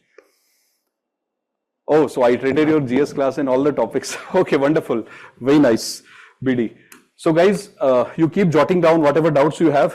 And before the class ends, as promised, I'll clarify everything. Chaliye, let's start the lecture.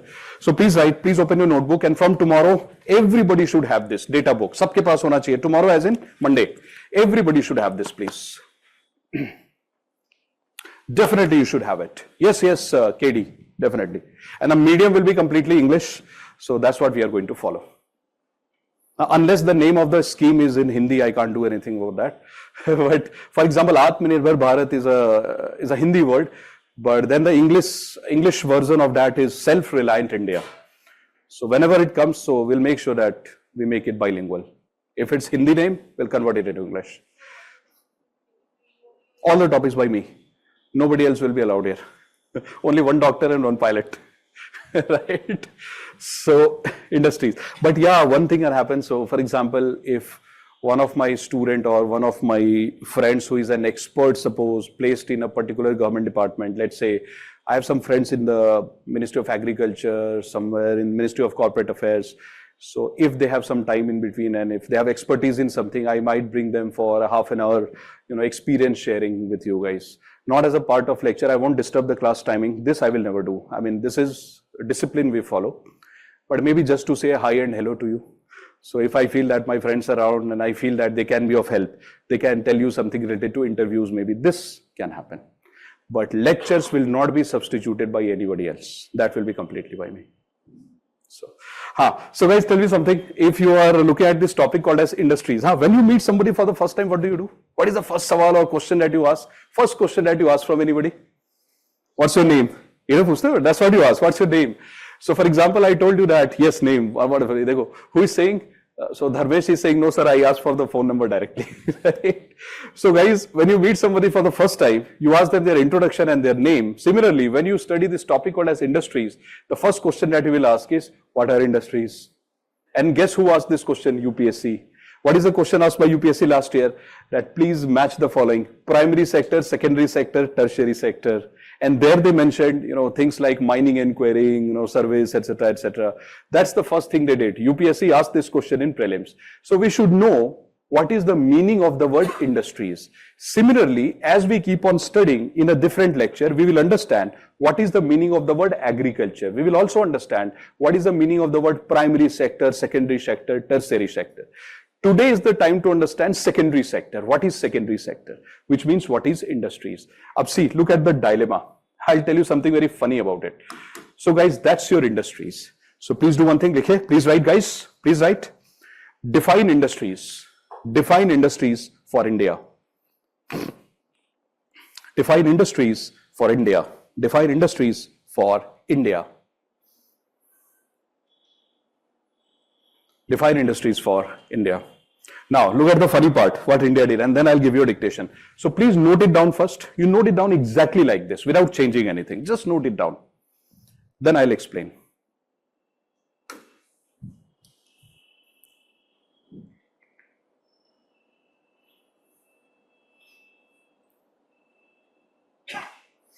No, it cannot be daily. One of a friend asked, can we have daily answer writing practice? No, because there are some topics which are only meant for prelims. In those topics, we'll have MCQs. And there are topics which are meant for mains. For that, we'll have answer writing. So that ways. Some topics only MCQs because they are not meant for mains. So that ways. But yes, a lot of answer writing. Don't worry about it. Answer writing, I take full responsibility. I'll make you a pro in answer writing.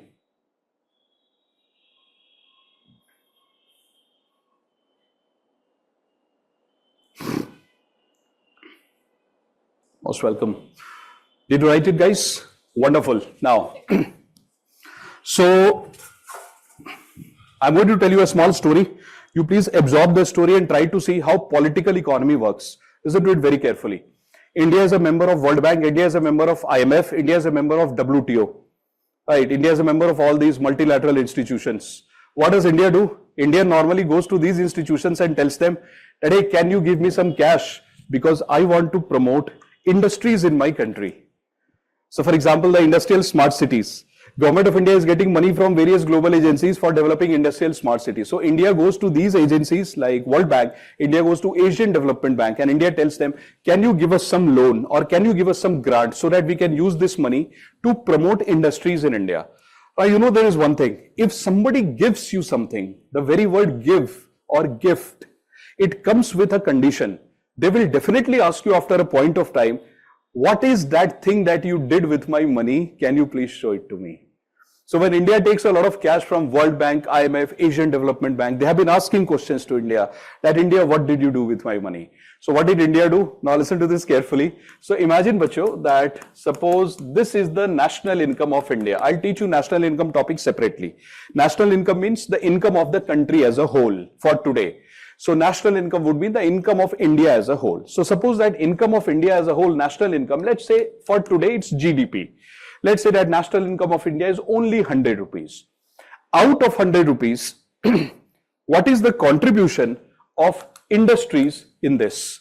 This is the question which World Bank has been asking India every year, that India tell us what is the contribution of industries because you have been taking so much money from us. So see what India did. Look at the game India played. So India told World Bank that World Bank, manufacturing means industries. Why? Because under manufacturing, what do? You convert the plastic into pen. That's manufacturing. You convert tomatoes into tomato ketchup. That's manufacturing. So India has been telling everybody, World Bank, IMF, etc., that the contribution of manufacturing in India's national income is 17.3 rupees or 17.3%, which means out of 100 rupees, what is the contribution of manufacturing? This much is the contribution. That has been told by India to everybody. So people are happy. Wow, very nice, India. What else? So India said that, production of electricity, gas, that LPG, water supply, etc. This is also a part of industries, and their contribution in India's national income is 2.4% or 2.4 rupees. These things are also called as public utilities. Public utilities. So what is the contribution of public utilities in our national income? Roughly 2.4%. Now let's do one thing. Let's add this. Let's add these two. So can you please tell me 17.3, 2.4. So out of 100 rupees national income, what is the contribution of these two? Let's add it, please, guys. Please respond. 19.7. Very nice. 19.7. This is the contribution. Now imagine you are the head of the World Bank and you have given so much money to India and you asked a question to India, what did you do with the money? What is the contribution of industries in your national income? Because we gave you money, World Bank gave us money to promote industries. And our answer is that World Bank, with your help, we have increased industries in such a way that their contribution in national income is roughly 19.7%. Is World Bank going to be happy or really very, very, very worried about India? Worried about India. So World Bank is saying, India, I gave you so much cash. This is what you have done. With my cash, you have promoted industries only to the extent that they're contributing just 19.7%. What did you do? So what did Government of India do last year? Last year in 2023, Government of India changed the definition of industries. Government said, hold on, if we give this answer, it's going to be national embarrassment. So what did government do? Government included construction, and government said that construction is normally considered to be service. They say construction services, but last year government changed the definition and said, nah, in India, construction is going to be included within industries. And you understand why. So what did, I'm not saying that it was manipulation. I'm saying it's called management. So what did Government of India do? Include construction within industries. Immediately this 19.7 gets, you add 9%. What does it become? 28.7%. Because the contribution of construction in national income is roughly 9%. So what did Government of India do? They managed. Don't use the word manipulation. Don't say manipulated. They managed. Right? Just like you learned these things in your management to manage these things. So Government of India managed, and they brought construction within industry and said, now you look at India. Even now it is not good. Despite your management, it is not good. Then what do? You manage little more. So what did you do? You said, Abhi, what do I bring? What do I bring? And you keep thinking, what to do, what to do. You cannot bring agriculture here. Agriculture is a different sector. You cannot bring agriculture. So there is only one thing left in primary. So in primary activities, you have agriculture and allied sector, like poultry, animal rearing, plus mining and quarrying. Because this is related to natural activities that you do. So government said, I'm going to bring mining and quarrying, the mining part inside industry. If you read NCERT, it clearly says mining and quarrying cannot be industry. It is called as primary activity. It is not secondary activity. But what did Government of India do? Government included that in the secondary activity and they added it here. So let's add it. What is this, guys? 30.8%. And that's your answer. So what has Government of India done? Look at the Government of India. Now Government of India is boasting everywhere. And see how the government is managing things. Government is telling that in my national income of 100 rupees, the contribution of industrial sector, because all these things become industries. So now the contribution of industrial sector has become 30.8%. Now the spokesperson of the government are saying, not 30.8, they are saying the contribution of industries in India's national income is around 31%. Now it has become around 31. And now they are even crossing that. So some of the spokesperson are saying that the contribution of industries in India is roughly around 1/3 of national income. Around 1/3. Look at this now, around 1/3. Right. So first, this 17.3 and 2.4, 19.7 became 30.8. Now government is saying, why to say 30.8? Say around 31. Oh, wonderful. Then they say, why to say 31? Say around 1/3. 1/3 is 33. So now it has become around 1/3. Who does that? One government, second government, one political party, second political party, every political party. If you look at the history of independent India, you will see every third or fourth year or fifth year, when we have to give report to World Bank, etc., you will see, doesn't matter who the Prime Minister is, who the government is, because they are equally good in managing these things. So it doesn't really matter who the chief economic advisor is, they will follow this definition of industries. Which means if UPSC is asking you a question, which of the following is a part of industries, and if you are answering the question using NCERT, 0. You will not get marks. Because according to NCERT, this is services and this is primary activities. And UPSC asked the question that which of the following is under secondary activity. So industries means secondary sector. So the government of India keeps changing this definition every second, third year. So in 2023, new definition came, 2024, same definition. But I'm really not sure what will happen in 2026, because for 2025, this definition has been told to continue. Government said we will continue. So since I have taught you that this is how the government manages, slip of tongue. This is how the government manages things. So if you are planning to write your UPSC in 2026, you just need to check in the budget where they have placed these things. Done. This is your capacity building, which means in 2026 and 27, if you are trying to appear in the exam that time and not now, so then you don't need to ask anybody. Open the budget and try to see where they have placed this. You will have your answer. So please write that currently industrial sector has 4 components.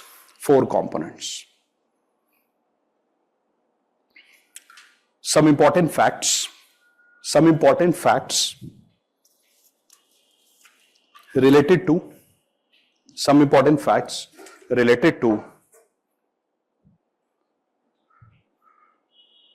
industries are as follows. Some important facts related to industries are as follows. Hold on, guys. See, many times what happens is sometimes I remember 1 or 2 things, so I'll tell you that, then I'll start teaching. One thing which I forgot to tell you, to my online and offline students, if you are offline, you have already come in the class today, make sure that you are not absent in any of the days, please.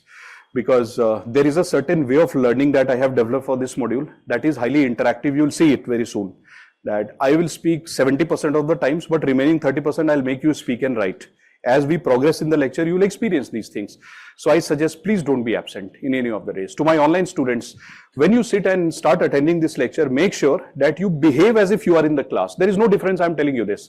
I will torture you and trouble you exactly. I'll do it to my offline friends. So you'll face the same trouble, don't worry. And I'll take your names also. If I see that you are not attentive, I'll take your name and tell you be careful. Like for example, Ganesh was trying to relax a bit, but then he all of a sudden pulled out his head and said, no, I'm not relaxing, right? So I know you are writing.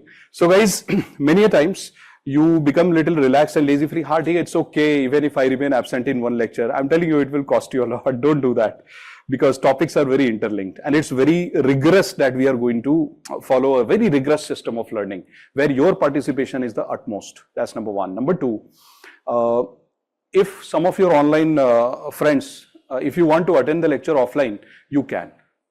So if you are around or if you are coming to Delhi, you don't need to worry about it. You just need to inform the office. Just write a mail at contact Wajiram, and they will definitely allow you to attend the lecture offline as well. Last year, many of the online students, they used to ask me that we are coming to Delhi, can we come in your class for like 2-3 days because we are your online students? Of course, yes. Why not? You are most welcome. Okay, so you can do that. If you are around, make sure you come, you meet, and then you leave. No problem. Okay, fine. That's right. So what are we going to write? Some facts. Chalo, guys, your time to speak. Please have a look at the board and please answer some questions. Can you please tell me what is the contribution? Let's do rapid fire. What is the contribution of manufacturing in India's national income? Manufacturing? 17 point. Guys, keep speaking. You learn more. 17.3%. Can you please tell me what is the contribution of public utilities? Repeat it, please. Construction? 9%. And your favorite, mining and quarrying? Okay, now I'm going to change the question. Twist. Listen to the question carefully. Rapid fire. Then I'll dictate all this. Can you please tell me the name of that subsector? This is subsector. Name of that component which has the lowest contribution within industries. The name. Brilliant. Brilliant. This is how you answer the question. Can you please tell me? So for example, mining and quarrying, go to my online students, you can simply write MQ. I'll understand it's mining and quarrying. Okay. Now, that's number 1. Second question. Can you please tell me the name of that subsector which has the second highest contribution? Construction. And what is that amount? 9%. Can you please arrange them from less to highest contribution, least to high? Mining and quarrying, public utilities, call it public utilities. Then construction, and then manufacturing. Can you tell me the combined contribution of all these subsectors? One third. She's talking exactly like the government. Wonderful. You will contest election and you will definitely become the Prime Minister of India. And on that note, I'll give you a good tea. There is no connection. All right. So come back, guys. All right. 30.8%, one third. Very nice. This is, if you give this kind of response, I promise you'll never forget these things. And these are the things that you need to mention in your data book. So if you have your data book from next lecture, what we'll do in the class, we'll take a small pause of 30 seconds and we'll make it a habit almost every lecture. We'll open this page, we'll write, industries 30.8, manufacturing 17.7, blah, blah, something like this. Okay? Please write. Point number 1, contribution of manufacturing. Please write, contribution of manufacturing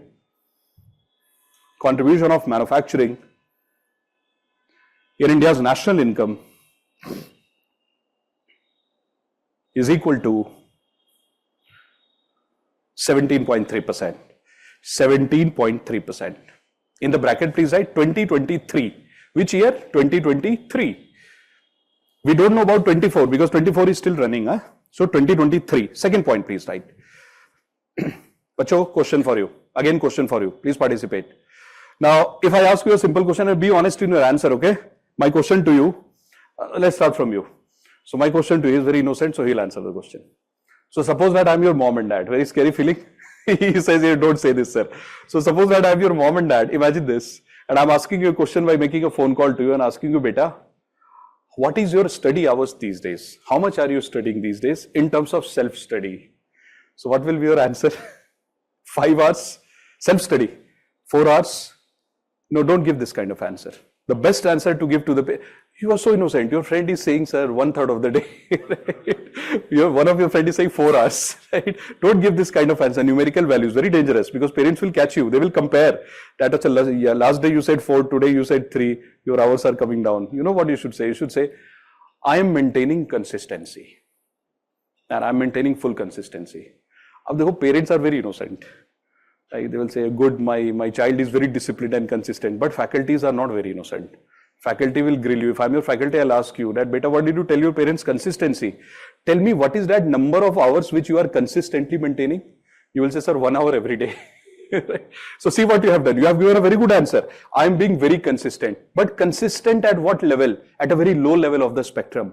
So if you maintain consistency at a very low level, that is not called as consistency. That is called as stagnancy. Because you're not improving. So what has happened to our industries? Our industries are pretty much behaving like this.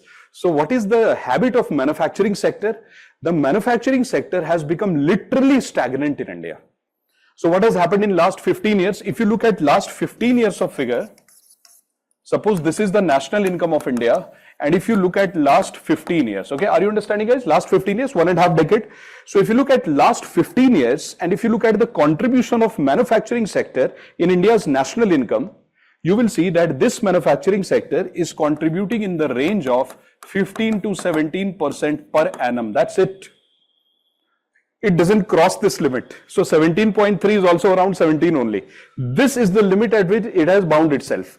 So in UPSC, if I am writing an answer on manufacturing, immediately I'll recall this lecture in the class and I'll recall that what was sir saying in the class, it has become stagnant. Immediately I'll draw this graph. And I will say that this is 15 to 17% contribution and this is year. So for example, if you start from 2010 and then you reach 2023, you see this is the contribution of manufacturing. It has become stagnant. If you draw this kind of graph in UPSC, you get rewarded very high. Because who draws the graph or the diagrams? People with good conceptual clarity, they are able to do these things. So if you show this to the examiner, they will really respect you. And they will say, wow, this kid is very good because this is not a complicated graph. What is happening in the graph? See, this is your contribution in GDP and these are your years. So what are you doing? This is manufacturing sector, manufacturing. So first manufacturing sector's contribution was increasing. Then it became stagnant. Like see, in this range only it is moving like this. So it is within the range of this only. If you do something like this, you get rewarded very high in the exam for this simple representation. That reminds you about something else. I don't know if I should be talking about it right now, but I will give you an idea so that you are able to connect. There is one more thing which has become very stagnant in India. I'll teach you that in the class. And that stagnant thing, which is very similar to this, is agricultural productivity. If you look at the field of agriculture, so earlier suppose this is my field, this is my plot of land, and I'm a farmer, right? So I'm a farmer and this is my plot of land. From this plot of land, suppose I'm cultivating 20 years back, exactly 20 years back, I was cultivating 100 kg rice from this plot of land. How much rice am I cultivating today? Either 95 or 96 or 100, which means in the same range. Which means that this plot of land is not giving me higher production every year. Now what has happened? The level of production from the same plot of land has become stagnant. So there are two things that you should keep in mind when you are preparing Indian economy. Two things have become stagnant in India. First, the contribution of manufacturing sector in India's GDP, absolutely constant. It has become almost stagnant. And second thing which has become stagnant is agricultural productivity. What is productivity? Productivity means your output by your land size. This is called as agricultural productivity, which means from a given land size, what is the output you are getting? So see, output upon plot size. This is your productivity. It is constant in India. It is neither improving a lot nor decreasing. It has become almost fixed, bulky. It is going down now. This is the danger. So two things you should keep in mind. Please write. Second point. Please write second point. Guys, please write. The contribution of manufacturing in India's national income, the contribution of manufacturing in India's national income in last 1.5 decades,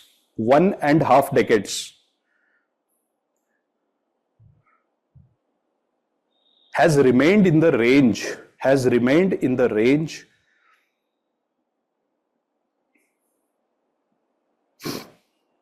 of 15 to 17%, of 15 to 17%.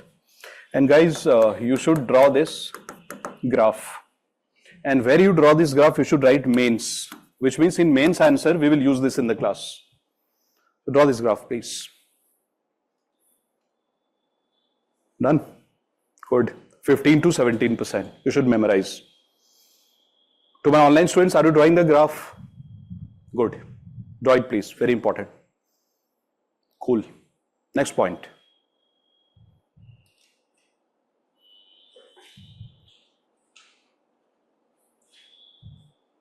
Public utilities. Next point. Please write next point. Public utilities and construction. Public utilities and construction together contribute around 10 to 11%. 10 to 11%.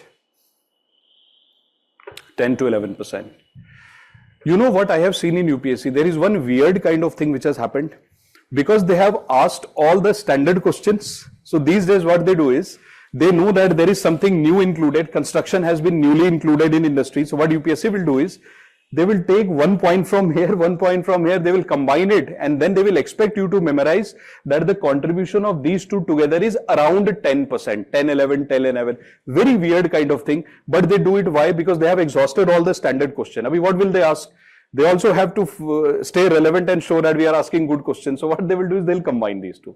Why will they combine these two only? Because the answer is the contribution of these two together is roughly 10, 11, 11.5, around 10%. And they expect you to memorize this. Next point, please write. Contribution of mining and quarrying is the lowest. Contribution, they ask these things, huh? Contribution of mining and quarrying is the lowest. They ask which is the lowest, which is the highest. Contribution of mining and quarrying is the lowest. That is around 2%. Around 2%. Next, please write.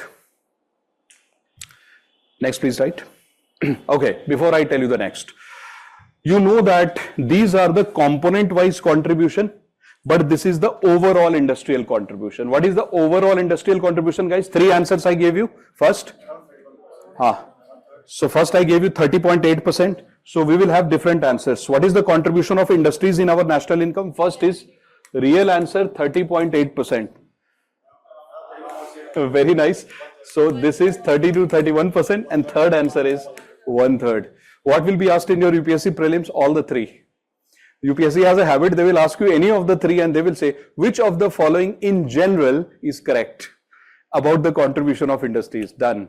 And then they will ask any of these things. We should know this. Please write. Overall contribution of industries. Overall contribution of industries. Overall contribution of industries is, let me please write this, 30.8%. You should write like this, 30.8% oblique 30 to 31%, then 1/3. These are the 3 answers, or 1/3, right? Now, here I wanted to show you this as well. Look at this, please. There is no need to do this. These type of graphs, it is from economic survey and budget. There is no need to do it in the class, literally. Why? Because this has to be done in a slightly different way. Because if you look at these graphs and all, it looks so mind-boggling, because this is not the only graph. Yes, 1/3 of national income. This is not the only graph that you will have to do. You will have to do 20 other graphs. So I strongly suggest that we should get away from all this. We should convert this into this kind of analysis. This is easy to memorize, and then we should write those one-liners. Achha, where will the one-liner help you? I'll tell you how to use it. Later on, we'll use it in answer writing. So how will this help you? So for example, in UPSC, I have seen one question asked in the past. I'll show you those questions. That which of the following is correct about industrial sector? Listen to the question carefully. Which of the following is correct about industrial sector? Statement number 1, the contribution of industries in national income is roughly 17%. Contribution of industries is 17%. Right or wrong? Absolutely wrong. Contribution of industries is 30.8% or 31%. Brilliant. Now they will ask you the second statement. The contribution of manufacturing is around 17%. Correct. So please don't confuse that manufacturing means industries. It does not. But why do they use these manufacturing and industries interchangeably? Because within industries, manufacturing is having the highest contribution. That is why they sometimes use this interchangeably. But when they ask you figures that industries 17%, no, industries 30%, 31%, 1/3, but manufacturing 17%. So there is a difference. So data is important. Okay, let's come back. Please write, define Lewis model. It's important. Define Lewis model. Define Lewis model. AC not working. Temperature. So please write define Lewis model. In the same question, please write, does India follow Lewis model? Does India follow Lewis model?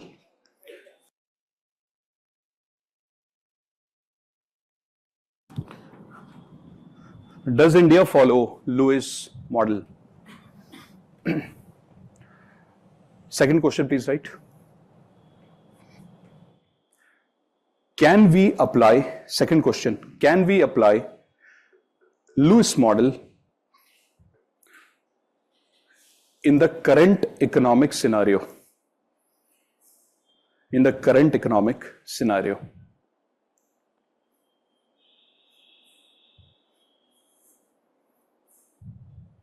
Right? Now let us understand what this Lewis model is, how to apply it, what went wrong, what is so right. I'll tell you so many things about it, because this is the basis of the industries in India that we are going to do. And government just loves to ask questions from here. So because I don't know, something has happened to the government of India that they are not conducting any competitive exam in India where they are not asking question from here. So sometimes they will explicitly mention that discuss Lewis model. Sometimes they will remove the word Lewis and they will say discuss this. Actually, they are asking you Lewis model. And it has happened in UPSC, it has happened in all the competitive exam.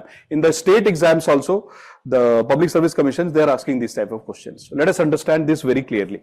So see guys, there was an economist, his name was Dr. Arthur Lewis. So he wrote a research paper in 1954. You have to write the name of this research paper. So please write that Lewis model was proposed by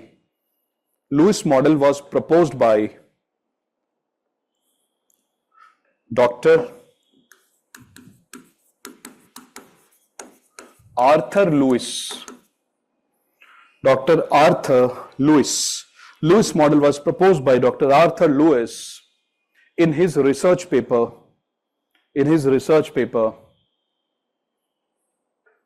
Economic development with unlimited supplies of labor. Please write this name. Economic development with unlimited supplies of labor. Economic development with unlimited supplies of labor. 1954. Please put a full stop, guys. Now let's have a discussion. Now guys, see, I want to ask you a question. Now imagine we are in Stone Age, okay? Now, but whenever I ask you to imagine, don't over-imagine, then there will be problems. Only imagine to an extent. So imagine that we are in the Stone Age, and I ask you the first question, that exactly in the Stone Age, when civilization has not become very developed, how would you expect people to behave? What are they doing for their livelihood? Hunting and gathering? Obviously, right, wonderful.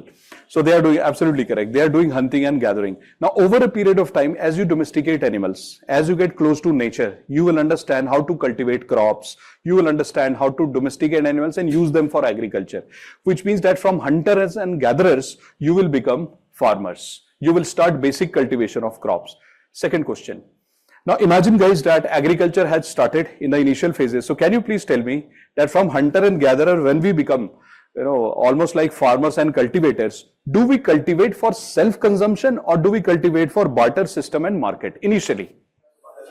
Only self-consumption, only self-consumption. That brings me to another question. So if you bring this kind of data book in the class, when I tell you these facts, either you can write this in your data book. Example. So today you please write it somewhere in the margin. After the class today, buy this kind of small notebook and you please jot down those points in the data book. So what is the point I'm going to tell you? Listen to the point carefully. You will really enjoy these kind of points. So what is mentioned by Government of India in the current budget this time? In the budget, the Government of India has mentioned that suppose Indian farmers are cultivating currently.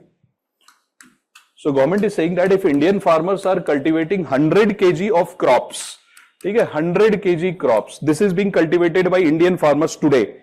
So government is saying that they have observed that in last 5 to 6 years, on an average, out of 100 kg crop cultivation by farmers, roughly 22 to 25% crop the farmers are using for self-consumption. That's the data for self-consumption, and roughly around 75%, sometimes 78%. So roughly 75 to 78% is used by farmers to sell it in the market. So farmers sell roughly 75 to 78%, but farmers consume roughly 22 to 25%. That's the current data. And then Government of India says, and you will really love this point, then government, because tomorrow when you become an officer, you will have to play with this number. And then the government says that from this 75 to 78%, the farmers either sell in the mandis called APMC mandi. I'll teach you APMC mandi when I teach agriculture, but for today, please understand, APMC mandi would mean a market where the farmers are selling the crop with the help of state government.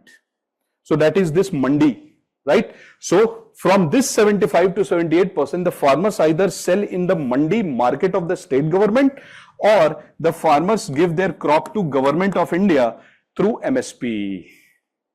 This is what the farmers do. So when somebody told the Government of India, why don't you make MSP legal?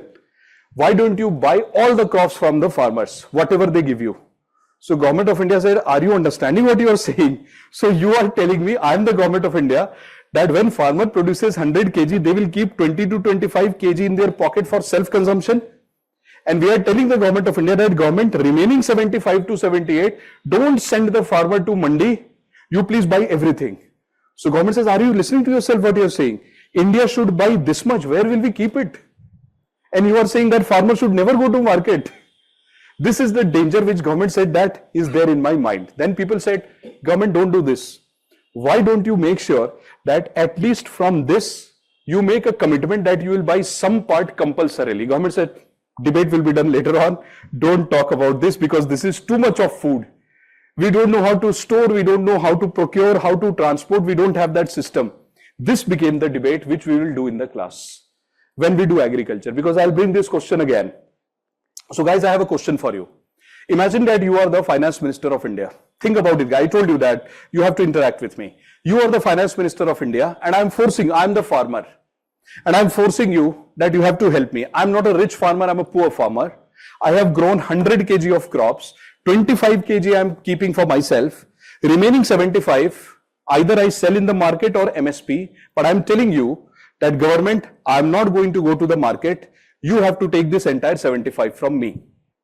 So imagine that out of this 75, guys, focus, out of this 75 kg of food grain, earlier 30 kg was going in the APMC Mandi and remaining, let's say that 45 kg was going to the government through MSP.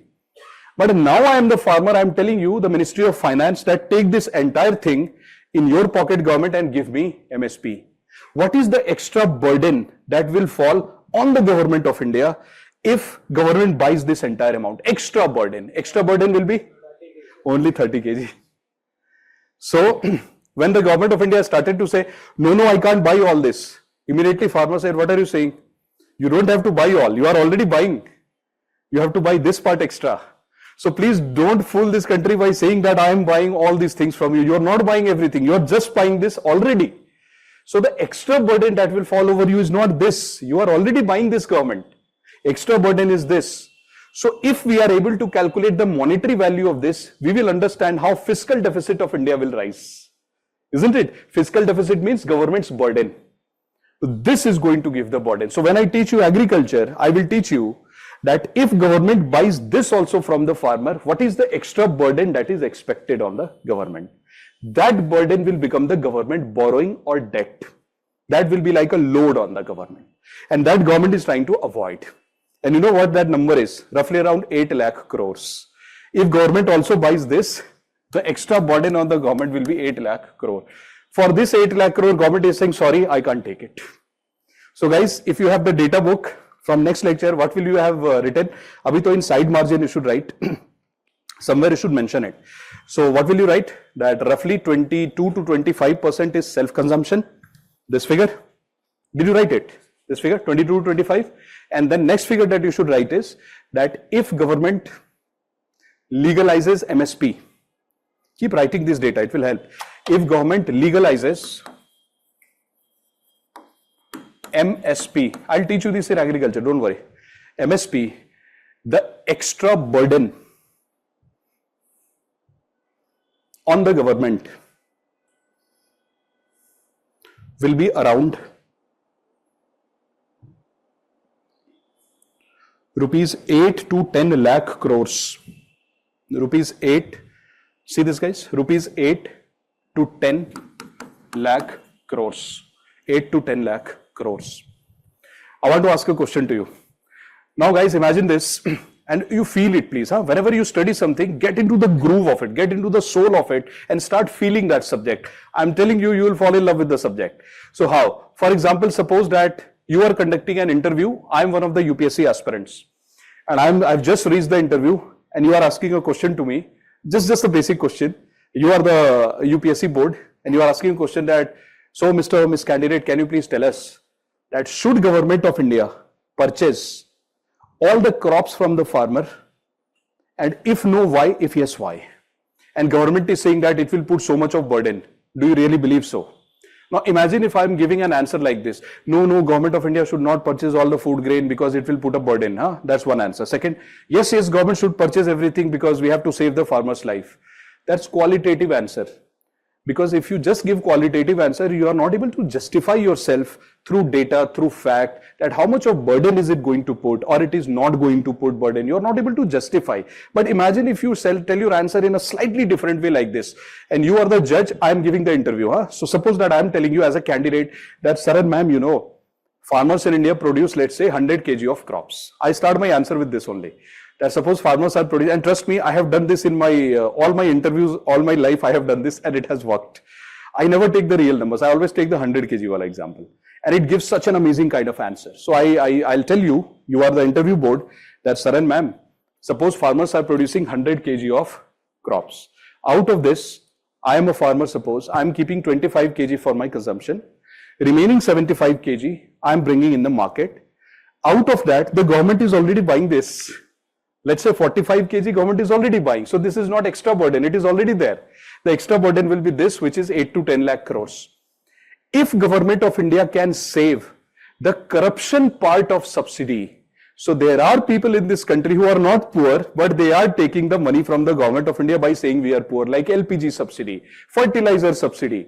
So if government of India is able to identify who are those people who are actually not poor, but they are taking subsidies in the name of poverty, if we can eliminate them from the system and say, no, you don't take money because you are actually rich. Why are you taking fertilizer subsidy? If we can remove those people and save the money, that money can be given to farmers. And you can justify this. So when I teach you agriculture, we will take some numbers and then we will play around with the concept. So am I teaching you MSP right now? No. Am I teaching you should it be legal? No. Am I teaching you should it be illegal? No. I'm not teaching anything. I'm just trying to tell you that if you have some data in your kitty, if you have some data in your book, when the right time comes, you can take it out and start arguing. This will help you. Okay? So this was an example. Okay, let's come back. So guys, Lewis model. Now, Pankaj later on, agriculture later on. Pehle yahan pe. So, abhi we are doing industries. When the time comes, I'll definitely talk about it, the impact of subsidy, etc. So later on, not now. Abhi to you just keep writing the data. So guys, what is Lewis model? Question for you. So you told me that in the Stone Age, hunters and gatherers, then you told me when we started agriculture, we start for self-consumption. Now in the society, suppose these are the people. Guys, please focus here. To my online students, see this. These are all the people in the society when we started to become civilized. And what are they doing? Agriculture. They are very happy. But one problem, that over a period of time, everybody that you see in the picture, they will start to overproduce. Why? Domesticate animals, get seeds, fertilizers, etc. So new things. So when you start something new, you have that enthusiasm. Initially production is low, later on this will be the production. So suppose this guy is producing a lot of tomatoes. This guy is producing tomatoes.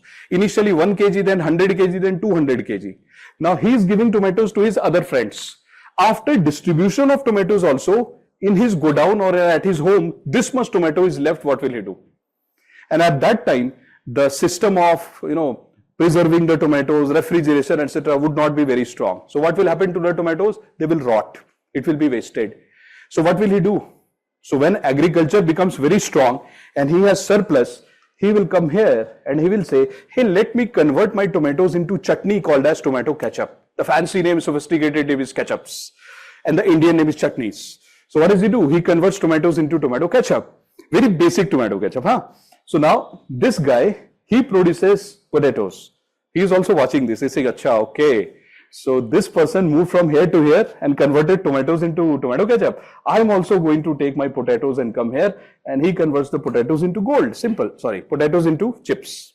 Slip of tongue. Right? So he converts tomatoes into tomato ketchup. He converts potatoes into chips. Don't write that, huh? So what is happening now in the society, in the economy, guys, this is the part you should notice. In the society, you see that people from here, if you are creative, you'll start moving from here to here and you will start converting your raw products into slightly better products. That's the birth of industries. This is how industrialization began in the world. So this movement from agriculture to industry shows two things. Please focus, guys. It shows two things. First, that there is movement of surplus labor. See, surplus labor is moving and nothing wrong is happening to agriculture, because in agriculture, as population keeps on increasing, these people are not required. So they said, let's move. That's why you see यहाँ पे क्या लिखा है? Economic development with unlimited supplies of labor. As population increases, those people are not required there. They moved. Second thing which is happening is sectoral diversification happened. Third thing which has happened is product diversification happened. So you have two things, three things. First, movement of surplus labor. Second, you have sectoral diversification. And third, you have product diversification. These three things together are called as Lewis model. That's the Lewis model. Now, next part that I want to ask before giving you the dictation is, please answer this question. That this guy, Dr. Arthur Lewis, he's a legend by the way. So Dr. Arthur Lewis passed away after giving this theory. He did not survive to see the modern world. I want to ask you a question. This industry becomes complicated in future because it has to buy raw material from 5 countries, it has to hire 100 employees, machines, it has to manage accounts, etc., etc. Some software has to be used. Who will help this industry? Service. So for example, one IT engineer will come and say, hey, I'll do the data management for you. One HR guy will come and say that I will do the human resource management for you. And third person will come and say that I will do the marketing and sales for you. What are these? Transportation facility will come and say, I'll help you in transportation, packaging, etc. What are we talking about? Services. Yes, Manas, absolutely correct. He did not talk about services. So since I told you that he already departed the world, so he could not extend his model to services because he was not there in the world. How will he extend? So we take that responsibility. Let's extend his model. So if Lewis were alive today, what he would have done is he would have easily extended the model and said that after industries develop services. So I'll give you 2 examples. You know who are these people? That's your Mr. Narayan Murthy and that's your Dr. Sudha Murthy. And we are talking about the year 1980. 1980s. In 70s, they were in the college. So in 1980, exactly in 1980s, guys, listen to it carefully. In 1980s, Dr. Sudha Murthy was working with Tata Steel in a manufacturing company. And Mr. Narayan Murthy had just completed his MTech and he was also planning to join some industry. So they were talking, husband and wife, they were talking that time in 1980 that let's also open one industry. So husband and wife were discussing, let's open a industry, manufacturing industry kind of place, Tata Steel and all. So what did they do? They talked to the government and they said, government, can we open one factory? Government said, sorry, not allowed. They said, why? So government of India told them, for factory you need electricity, we don't have it. For factory you need water, we don't have it. For factory you need roads, we don't have it. For factory you need transportation, sorry, we don't have it. Plus, when the British came to India, it was through East India Company, which was a private company. And rest is history, we know what they did to us.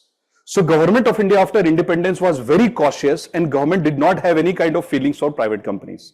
So when these people were telling the government, we will create a private company in India related to manufacturing after independence. Government said, sorry, you need a license first. They said, what is license? So I'll teach you all these things later on when I teach you 5-year plans.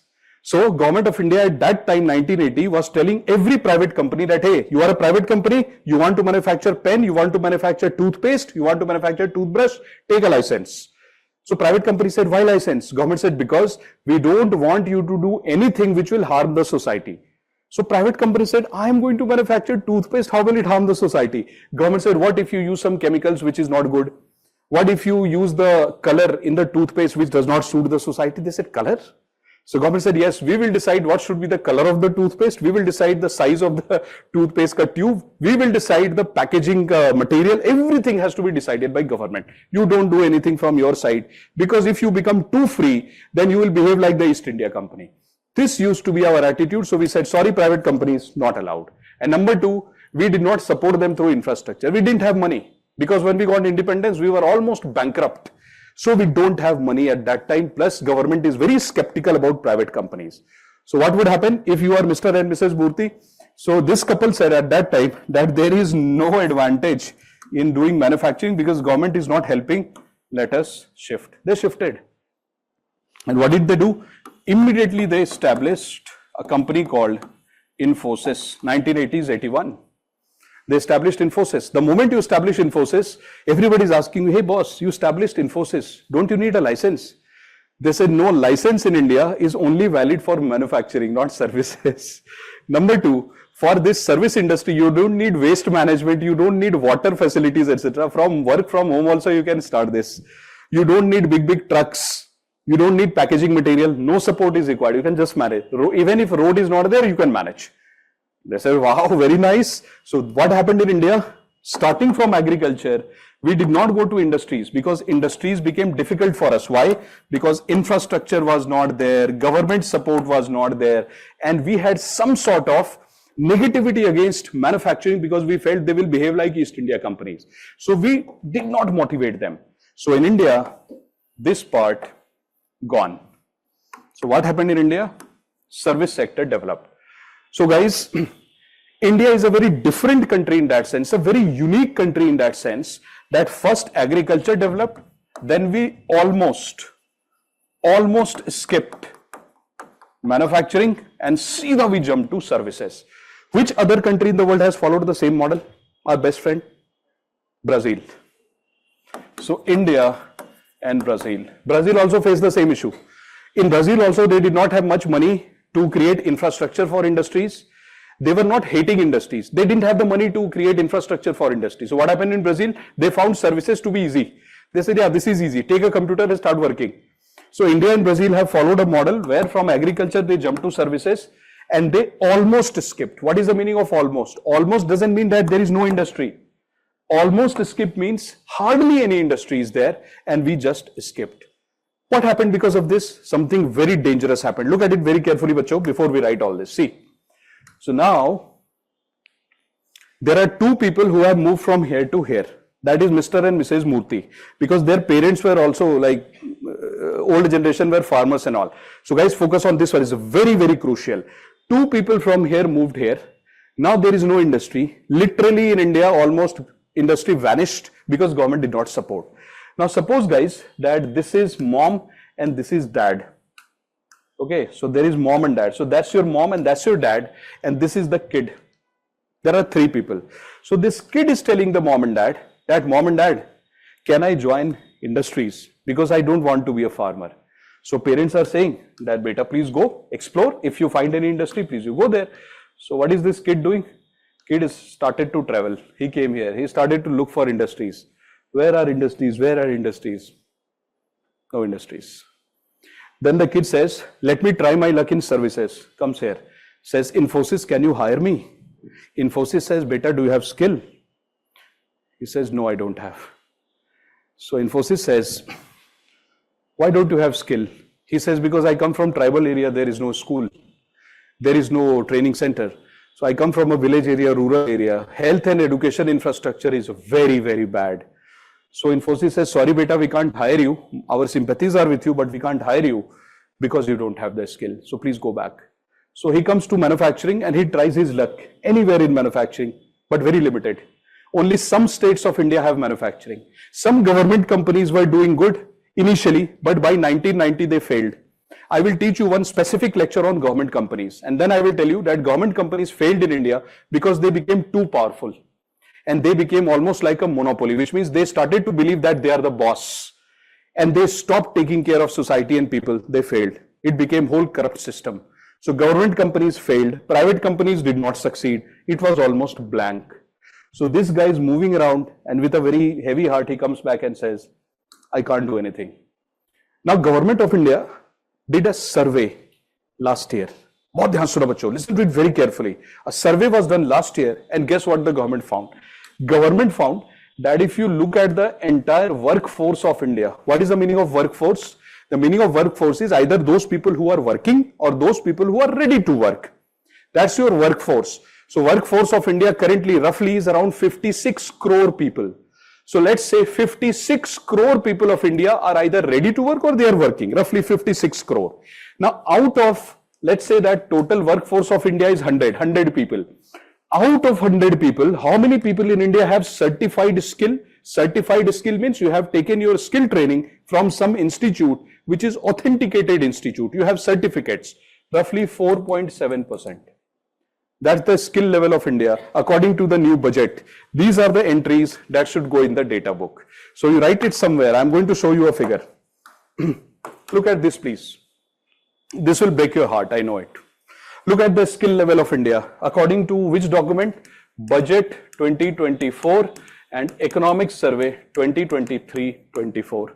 This is the latest figure from this year's budget. So what is the skill level of India? Means certified skill, formal skill. This is formal skill. Formal means you have the certificate from some agency which is authenticated by government. 4.7% is the skill level of India. 4.7. Out of 100 people, 4.7 people have the skill. And what is the skill level in UK? 68%.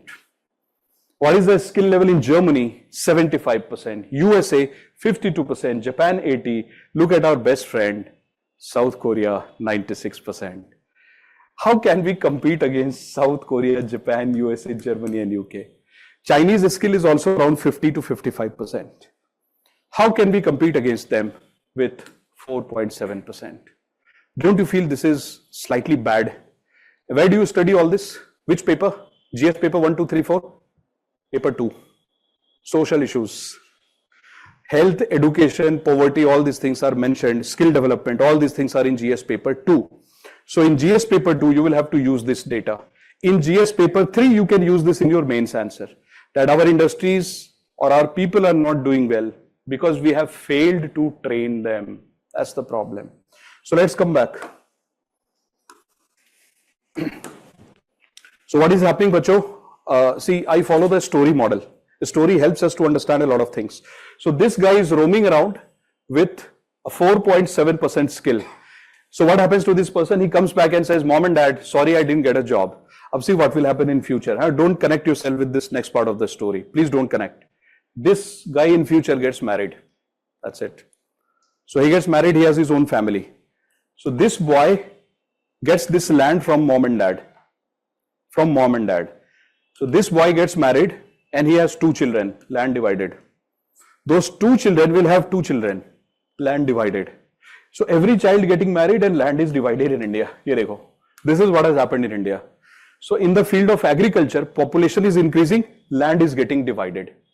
Which means if I ask you a question today, and I know that you know the answer, that can you please tell me that if there are 100 farmers in India today, 100 farmers are there here, out of 100 farmers, how many farmers are there who have very small piece of land which is less than 2 hectares? Less than 2 hectares is called as very small piece of land.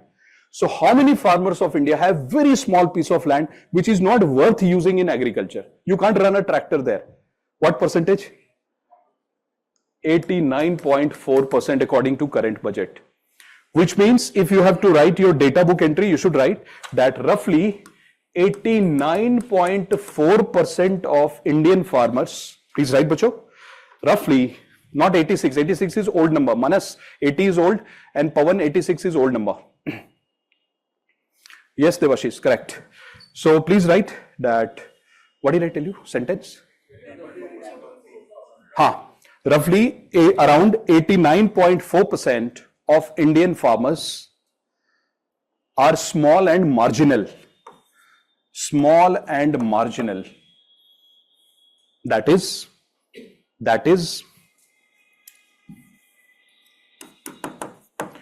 they own less than 2 hectares of land. That is, they own less than 2 hectares of land. So, bacho, what is the standard symbol for small and marginal farmers in India? Standard symbol, SMF. Small and marginal farmers. So in newspaper, when you read newspaper, no, every day you will see in the newspaper, SMF is this, SMF is this. So basically they're talking about small and marginal farmers. Now, what did we see? Something very interesting coming up. It will give you an amazing picture of Indian economy, and then you will start to see, oh, that is the reason we are suffering from problem.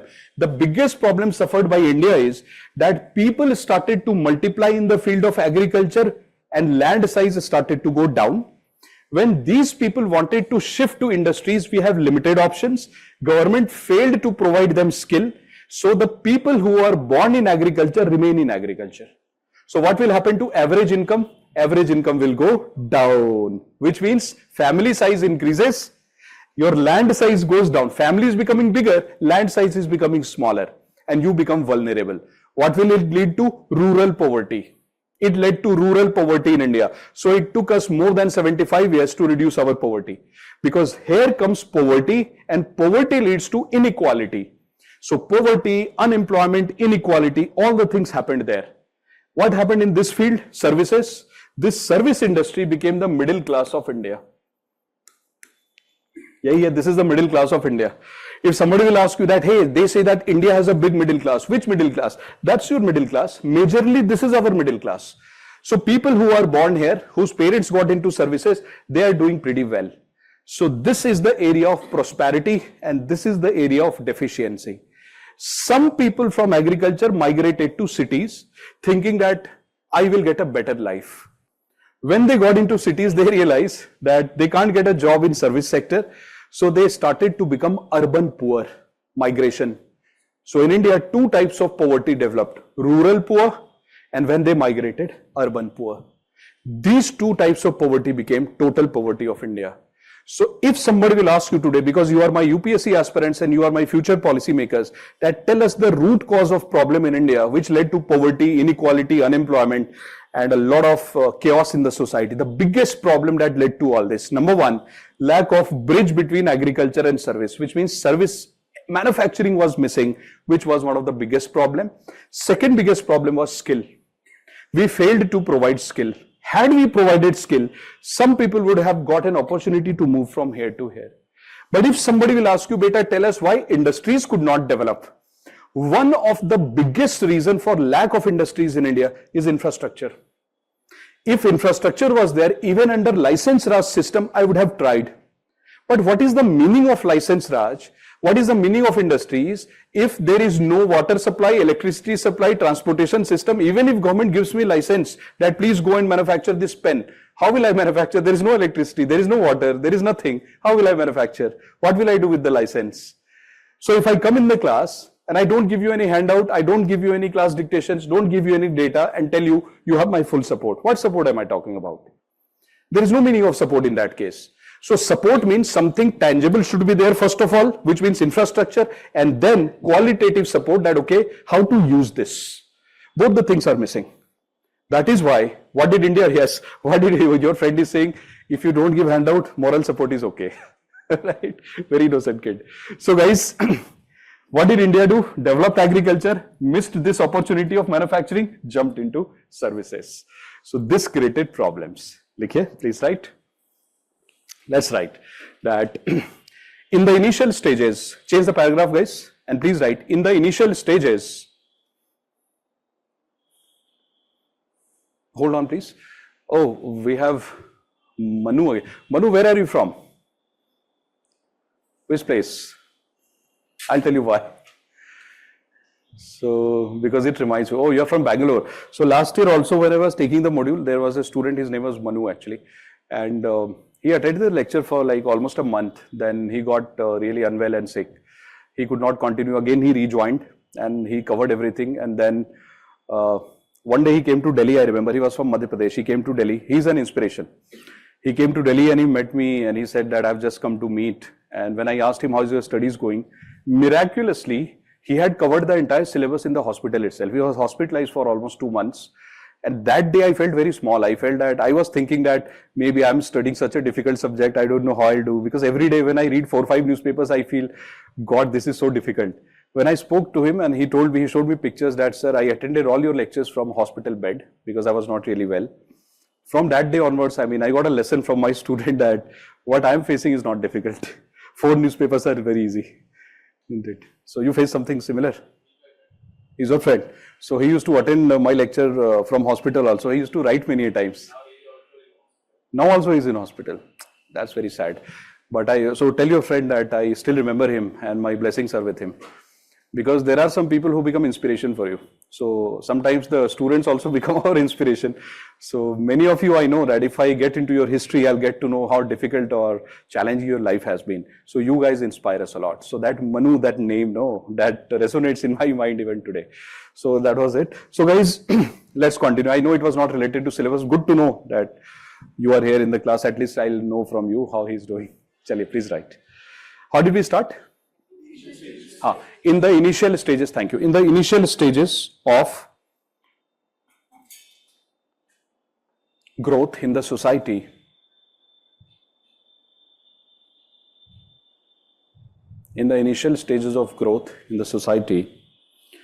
we observe the development of agriculture sector.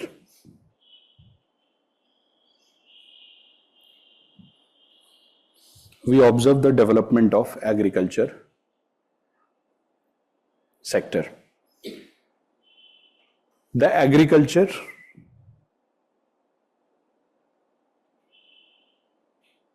mostly produces for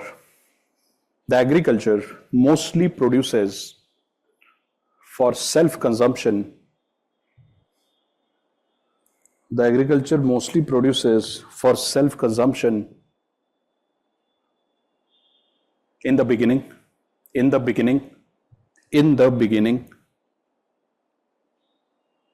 but over time, it becomes mature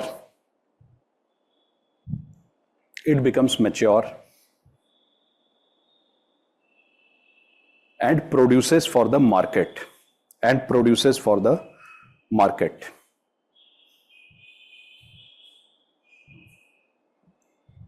During this phase,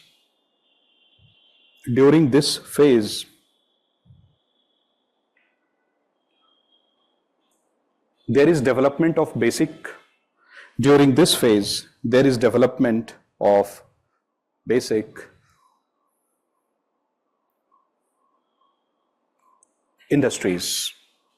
During this phase, there is development of basic industries. Over time, industries also become mature.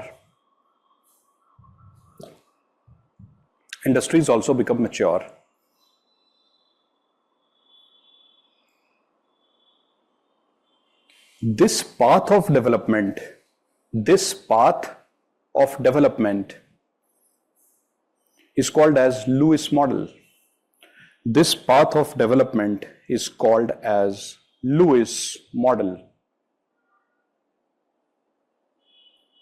It has three unique features.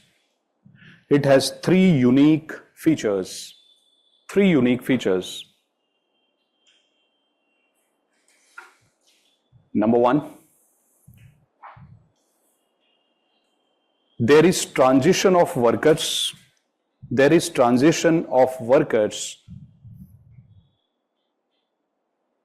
from primary to secondary sector. Primary is agriculture, secondary is industries. There is transition of workers from primary to secondary sector. Number two, there is sectoral diversification.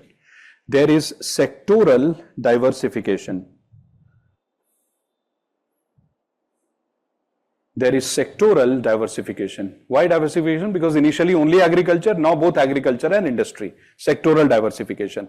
Third, there is product diversification.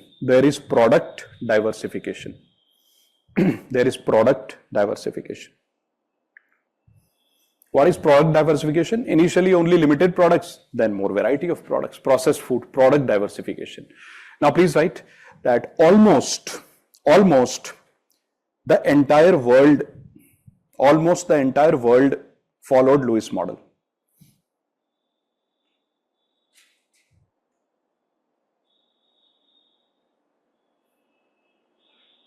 Almost, what is important? Because there are two countries which did not follow it. One is India and second is Brazil. Now, let's write a note, NOT note. Please write.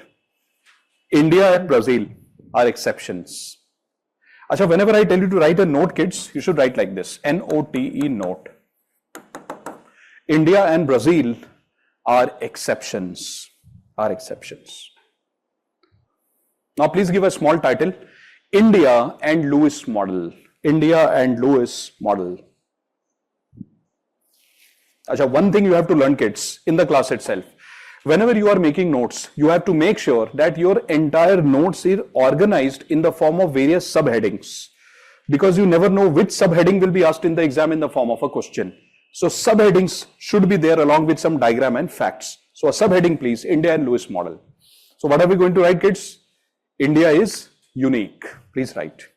India is unique.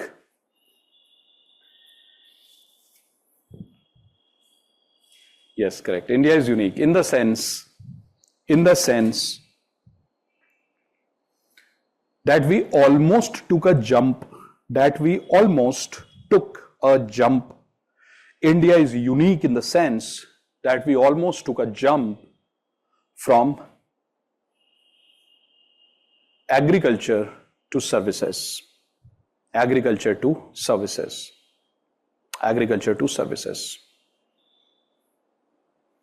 Hold on, please. I want to tell you one or two things so that it sets the tone for the lecture. There are three things, guys, which we are not going to do today. It won't be possible. We'll do it in the future. And then at the time when we'll do these three things, you will see the connection. The first thing is, there is something called skill development. So ideally, we don't do skill for economics. And frankly speaking, last year in the module, I didn't do the skill part because skill development, etc., is not a part of economics. It's a part of GS paper 2. But this time I feel like doing it in the class itself because I feel that if I give you some small write-up or some lecture related to a small part of the lecture related to skill, you will be able to see everything in interconnections that, okay, this problem happened in skill in GS paper 2, hence paper 3 got affected. So I'll give you a small lecture on skill development in India with some list of schemes. Even if it's GS paper 2, koi baat nahi, we'll do it. Okay? So don't tell me later on extra, why did we do extra? I'm telling you we'll do it because it is required. That's number one. Number two, I will give you a separate lecture on, as I told you, something called as public sector enterprises, that how the government companies developed in India, what went actually wrong in those companies, because easily India could have developed public sector enterprises which could have become successful. We tried to develop it, but we almost killed it. Why? Extra care, extra concern, hand holding for too long destroys the capability of the person. So have you noticed that when you start to grow after your school, when you entered into college, your parents don't hold your hand now. They don't hold your hand and tell you, beta, let me take you to college. Because you will say, mom and dad, I have grown up now. Please don't do that. Right? Micromanagement, your friend is saying. Absolutely correct. We should not micromanage that, hey, you should drink water like this. You should hold pen like this. It will destroy us. So what did you observe? You observe that when you go into college, what do your parents tell you? Parents tell you, beta, now you have the wings. You develop your own strength and you please fly. Make mistakes and learn. That is what we do. We forgot to do this in case of government companies and we killed them. That is the reason that it didn't happen. So I give you a separate lecture on that. Disinvestment, privatization, monetization, government companies is up later on, not today. There is one thing which we will do in the class in the form of answer writing. What is that question? What is the reason for poor performance of industries in India? That will be one of the answers that we will write in the class. I won't tell you direct answer. So one day after 3-4 lectures when we conduct, one day we'll sit comfortably all of us in the class. I'll give you your answer sheets. Blank answer, and then you'll have to write in front of me. To my online students, you will also write and you will show me what you have written. To my online students, you will have to type in that chat window. I'll read it. To my offline students, you will write here itself. Then we will have a discussion and I'll tell you the perfect answer. But first you will write. Okay? So if I ask you today, I want to see if my kids are noticing some points or not. I just want to check how careful you were in the class. So can you tell me one big reason why industries could not develop in India? Just tell me one reason. Government support was not there, which means, beautiful point. Let me tell about her point. So your friend, your offline friend is saying, my dear friends, that government did not provide any support to manufacturing companies. Essentially, what she is trying to say is, there was no dedicated policy called as manufacturing policy in India, and she is so right.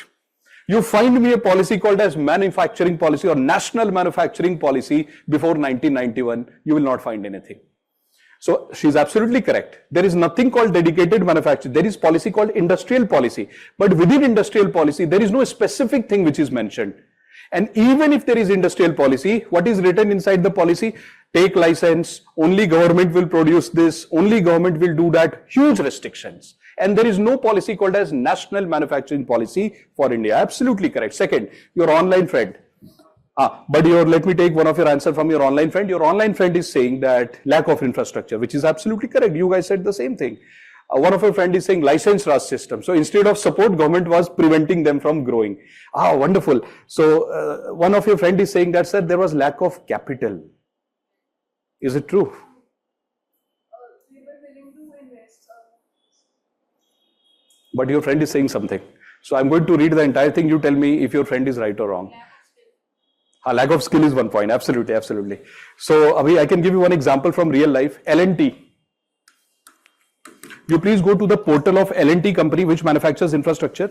If you go to their portal, they have a vacancy of 20,000 technicians since last 3 months, and they have been able to fill hardly 500 posts.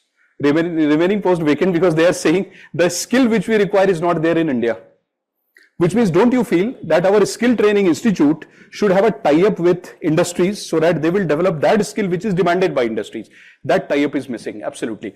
One of your friends mentioned a very good point online. Your friend said that there was a lack of capital in a different sense. Your friend is saying, Ganesh I think mentioned, that capital was there, but entire capital was being taken by government companies. So your friend is saying that government was not helping the private companies. Why? Because the banking system of India was designed in a way, which I'll teach you in the class. Banking system was designed in a way that the banks were giving money to government companies only.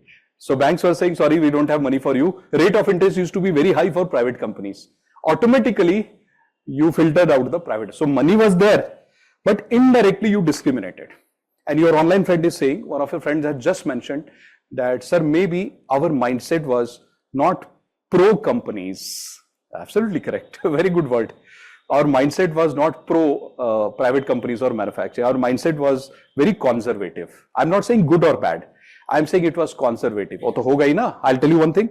So imagine, guys, that you become very good friends with somebody. Somebody comes to your life and tells you that I'll be your best friend forever. I'll stand by you, whatever comes, etc., etc. And after 5 days, the person leaves and blocks your number.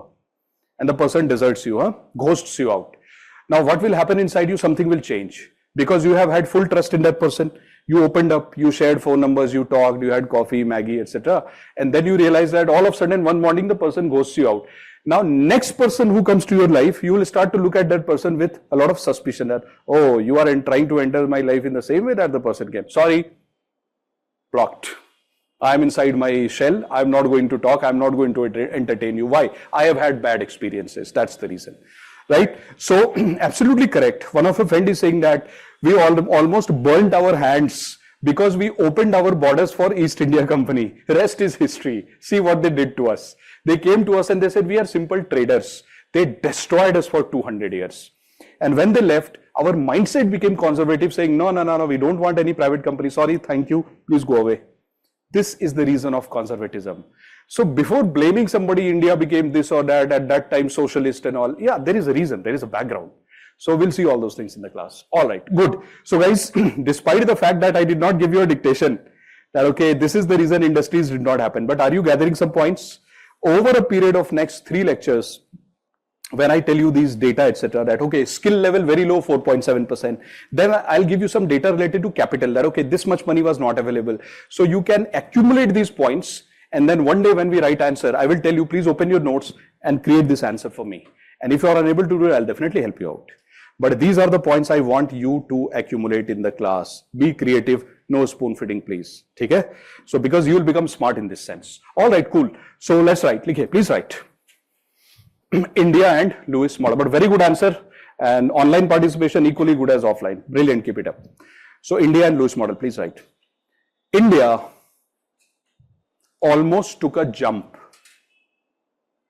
Did we write this? Oh, India almost took a jump from agriculture to survey. What else did we write in this? Nothing? Please put a full stop and then continue.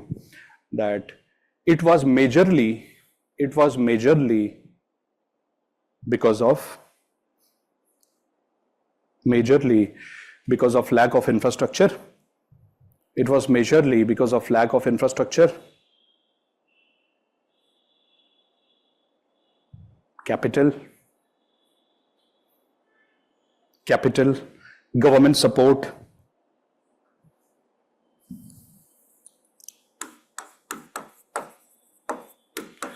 and restrictions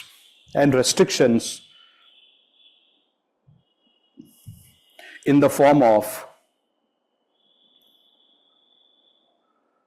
license Raj system,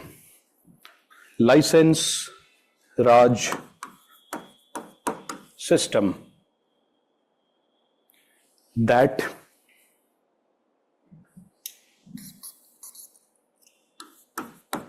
crippled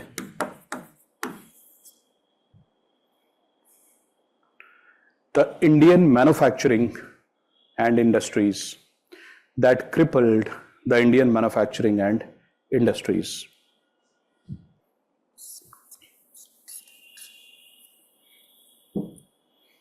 It led to problems like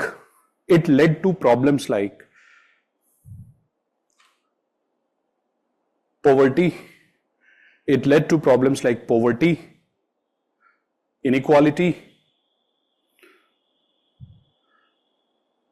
unemployment. Poverty, inequality, unemployment.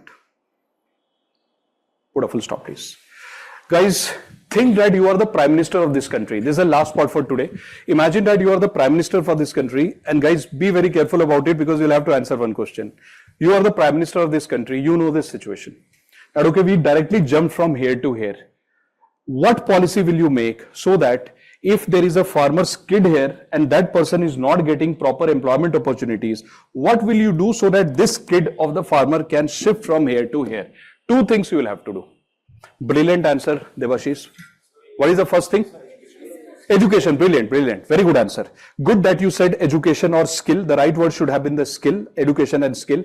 Because if you would have said industries and none of your online friend mentioned the word industry, which is brilliant, and you also said skill, I'm so happy. Because how can you create industry without giving skill to them? What is the point of having industry? So brilliant point that first we need to train these workers. Very good. Now you understand why I told you that I will give you one extra lecture on skill. Because we have to establish the connection. So skill is important here. Once you provide the skill, then you need a platform. Brilliant point. That point is called infrastructure. After infrastructure, you need something. What do you need to do? Invite the industries. That hey, industries, please come. You have skilled workers, you have infrastructure, and then you have industries. So now I want to ask you a question, guys. And please, because you have given amazing answers, so please answer one more question. Suppose I tell you that the government of India created a scheme here called as National Manufacturing Policy 2011. Abhi don't write anything. Suppose I'm giving you the name of the scheme which the government created in the year 2011, and government said through this I'm going to create a bridge here. So without teaching you also, I have not taught NMP abhi, I want to ask you what are the one or two important components that must be mentioned inside NMP so that we can create a bridge, and the things that you said can be taken care of. So what will you mention here? Number one, skill. Brilliant point. Which means without a skill, this program will be a failure. So absolutely correct. You know the answer. So the first thing that must be there is skill development. Second, infrastructure. Absolutely brilliant point. So which means that even if you have not studied anything, still you know without any learning that 100% skill word will be there. Second will be infrastructure. Third will be invitation to manufacturers that please come, land is ready, establish your factory. Which means support of state government, because if you invite somebody, you have to give them land. So which means that state government support, which is federal polity or federal principle, because we follow federalism. No, capital will be included here itself, because when you invite somebody, you make sure that you help them with other things like capital. Say infrastructure includes everything. Banking infrastructure included. So guys, even if I have not taught you anything yet about NMP, but look at the brilliant answer you gave, because normally people will not give this answer. If I ask them, no, randomly, you ask your friends. So for example, you ask your friends that government has designed NMP, National Manufacturing Policy, what is it going to do? You know what answer everybody will give you. They will tell you, yeah, through NMP, government is promoting industries. That's it. They will not start at the point that you have started, and thank God without me teaching. You already gave this answer. They start from skill, so that becomes your first point. And when I teach you this, you will see the modified form of NMP which is being followed today. The word skill has been included inside that. It has changed. So when I was teaching all these things last year or last to last year, the word skill was missing from here. And I used to feel what a bad policy the government created. So what is the government do? Government say, now we are putting the word skill inside everything. So scheme changed. So please write. Please write. Government's effort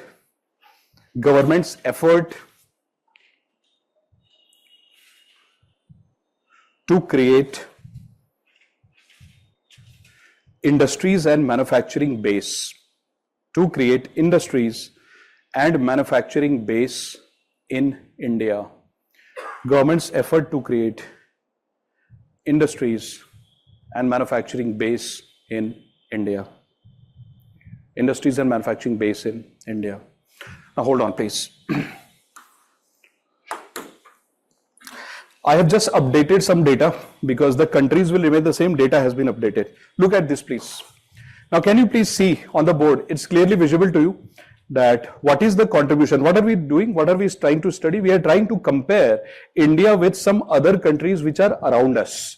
Because they said that, you know, when COVID happened, most of the factories from China should come to India. This was the idea, that Chinese factories should come to India. Where did they go? They went to Vietnam, Singapore, Bangladesh, and Thailand. They did not come to India a lot. Something happened in India, right? So why didn't they come to India? These are the things that we will examine in 3-4 lectures. But to show you the data, look at this, please. What is the contribution? Yeah, what is the contribution of manufacturing in Indian economy in terms of contribution in GDP?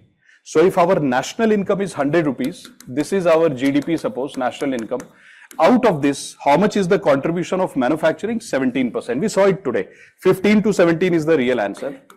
15 to 17%. We have seen this today. What is the contribution of manufacturing in Vietnam economy? 20%. In Singapore, 21%. Bangladesh, 24%. China, 29%. And Thailand, 33%. This is the contribution of manufacturing in their economy. So this 29, we can easily take it to be around 30. We can say in China, the contribution of just manufacturing, mind you, this is not industry. This is manufacturing. If you add public utilities, etc., so in China, it will become 45%. So in China, just the contribution of manufacturing 29, India 17 only. This is our condition. Government felt very humiliated because whenever somebody says government showed this data, government feels very embarrassed that what are we doing? So what did government do? Government created a policy called as, I mean, don't write please. Government created a policy called as NMP. NMP is 2011. Then government created a National Industrial Corridor Development Program 2011. The current affairs, which is there in the newspaper, the industrial smart city is a part of this only. So this was also created in 2011. Don't write, I'll anyway dictate all this. Then Make in India 2014. And there is another Make in India called as MII 2.0. And then you have production linked incentives and you have PMP. These are the schemes which the government of India has launched to promote manufacturing and industries in India at various points of time. So what did the government do? The first policy which the government created, which is dedicated for manufacturing, is this policy of 2011.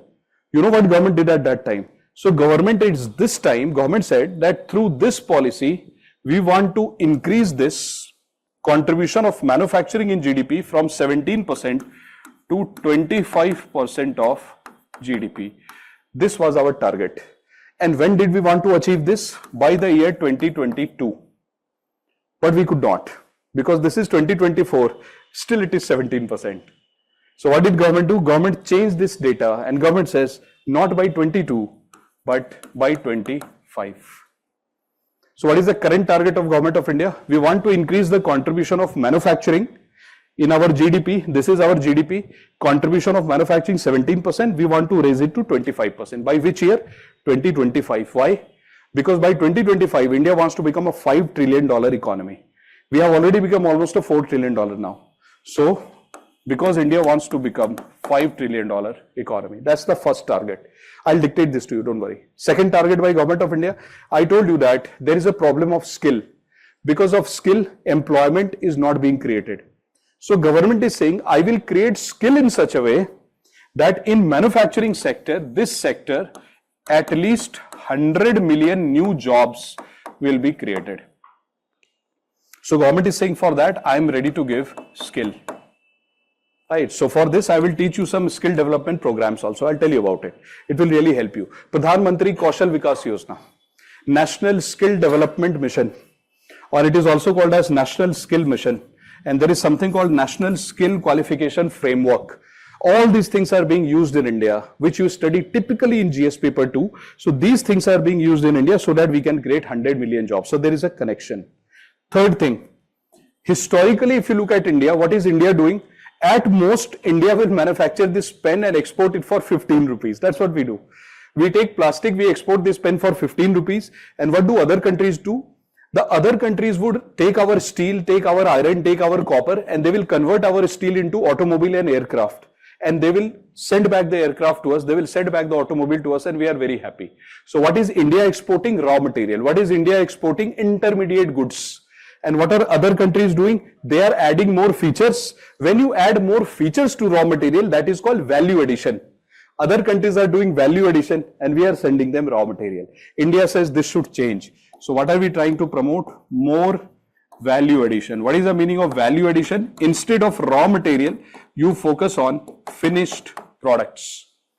This is what you are trying to do. And the last point which India is trying to do, this will be the last point for your written part of the lecture today. The last point that India wants to do is, this I will explain, it will take 5 minutes. India wants that rate of growth of manufacturing or industry should be 12 to 14%. Please reserve this point. This I will teach in 5 minutes. First, let me dictate this, then I'll teach this, and then we'll call the class off. Please write. So what title have you given?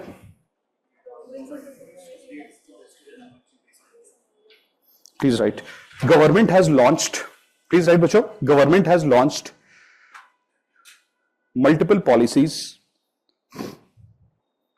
Government has launched multiple policies like NMP, just write the short form, NMP, NICDP, NIC, National Industrial Corridor Development Program, NICDP, comma, MII, Make in India, MII, and so on, and so on, for the development of industries and manufacturing. Industries and manufacturing. Industries and manufacturing. Through these policies,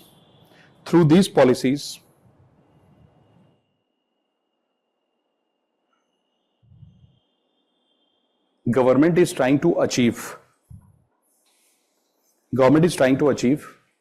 the following targets. Government is trying to achieve the following targets. Target number 1, to increase the contribution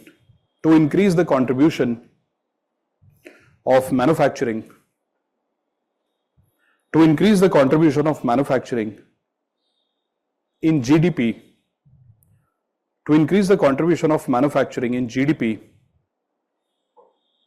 to 25%.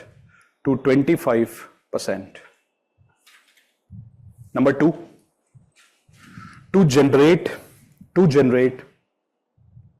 at least 100 million new jobs.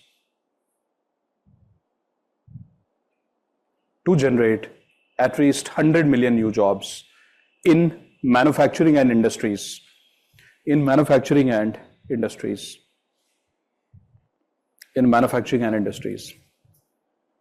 Third,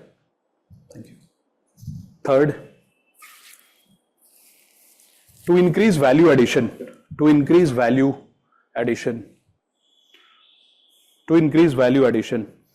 in the Indian industries.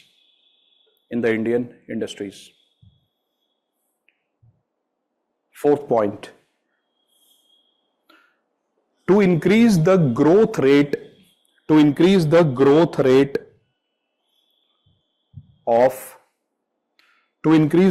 of manufacturing and industries, in India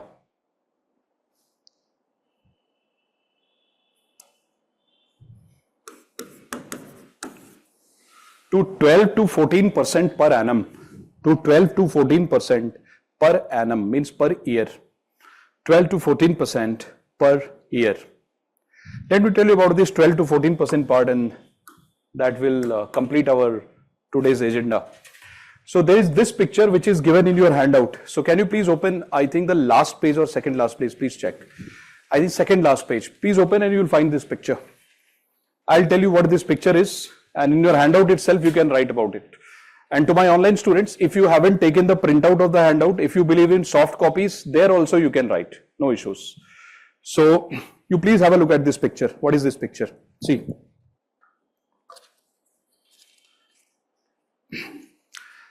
I'm assuming that we are all starting from scratch. I'm not assuming that you know any economics, because if I start to assume that we all know all these things, then you'll miss out on many fine points. So I'm assuming that we are starting from level 0. So on many occasions, I'll tell you very basic things also. As a first basic thing which I'm going to tell you, it will help you to understand this. Please put a focus here. Now see guys, imagine that all the industries of India are owned by me, right? Owned by me. I'm the boss of all the industries. And what do I manufacture? I manufacture digital boards, I manufacture laptops, I manufacture these pens, everything I manufacture. Now, last year in 2023, what did I do? I manufactured so many items, goods, etc. And then I found the monetary value of all the goods that I manufactured, like the monetary value of the pen, the monetary value of this digital pen, board, television, air conditioner, everything. Add it. So the monetary value of all the things that I produced in industries across India is 100 rupees. Monetary value of everything that I produced in, and I produce everything in India, nobody else, is 100 rupees last year. This year, when I produced again in my industries, the monetary value of all the goods that I produce is 105 rupees. So if somebody will come and ask me that, hello, Mr. Industrialist, what is the growth rate of the industry between last year and this year? Last year 100, this year 105. Answer is 5%. That 5% is called as ROG, rate of growth. Did you understand? That 5%, ROG, it is called rate of growth per annum. So rate of growth of industries is 5%. So now, what did Niti Aayog do? In the year 2022 and 23, in these 2 years it happened. In these 2 years, Niti Aayog did a research and they published this research and they said, look carefully, bacho, this is the last part for today. What did Niti Aayog do? Niti Aayog published a research and they said that the growth rate of GDP of India, which means our national income every year, is increasing at 6 to 7% per year. National income of India, total income. So they are saying this is our current status. But Niti Aayog said that we want to achieve a growth rate of more than 10% in our GDP, which means last year India's income was 100 crore. This year India's income has become 106 crore, but we want our income to become 110, 115, 120 crores. So Niti Aayog is saying this is not good. We want to achieve this. So then Niti Aayog explains that which is that biggest instrument or biggest weapon that India can use to move from 6% GDP to 10% or 11%. So this is the Niti Aayog research. Niti Aayog has done this amazing research. Dhyan se dekho, what is the research? Look carefully, bacho. So Niti Aayog says that there are 3 sectors in the economy. First is agriculture, second is industries, and third is services. So Niti Aayog says that if you look at last 6 to 7 years of data, only 6 to 7 years, not 10 years. So Niti Aayog says if you look at just 6 to 7 years of data and you look at the growth rate of agriculture, which means if you calculate the monetary value of all the crops last year 100 crore, this year 103 crore. So rate of growth 3%. So Niti Aayog said growth rate of agriculture roughly is 3% on an average in last 7 years, average. Some years it could be 6 also, some years it will be 1 also. Like this year it was 1.5, but average is roughly 3. And Niti Aayog says this 3 cannot become 5 or 7 immediately because agriculture is a big sector and Niti Aayog is saying most of our farmers have small piece of land. When you have a small piece of land, introduction of technology becomes very difficult. So Niti Aayog says if you want to grow agriculture at 7%, 8%, 9%, it will take 10 to 12 years. So currently it will be 3 only. Then Niti Aayog says the growth rate of service sector in India is roughly 8. You check the portals, you will find it 8.3.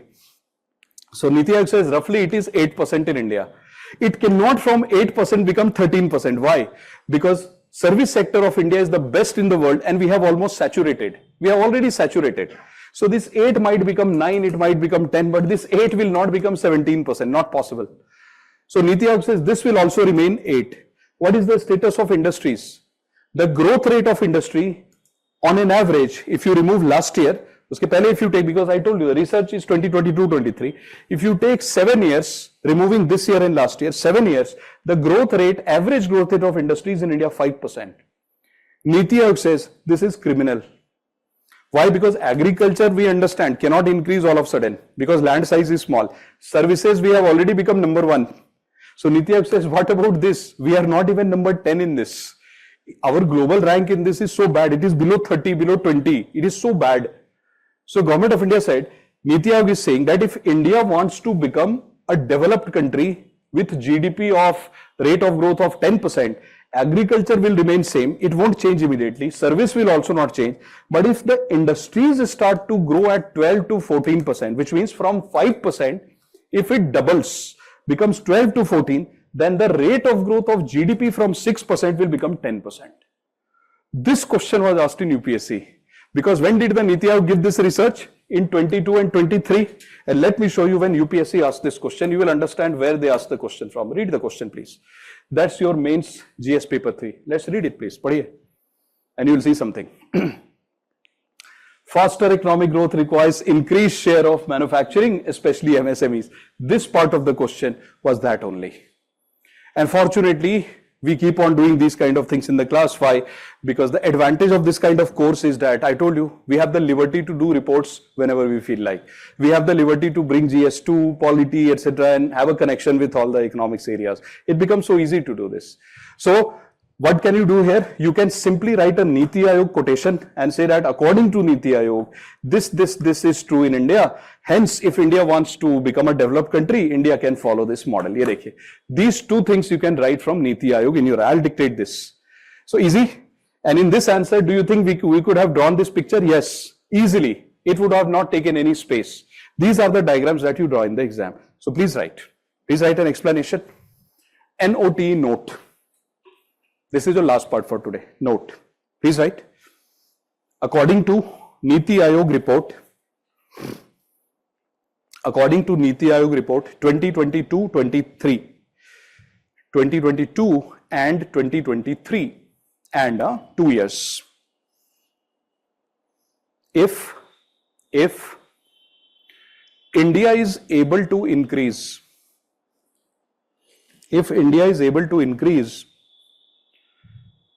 the growth rate of industries and manufacturing,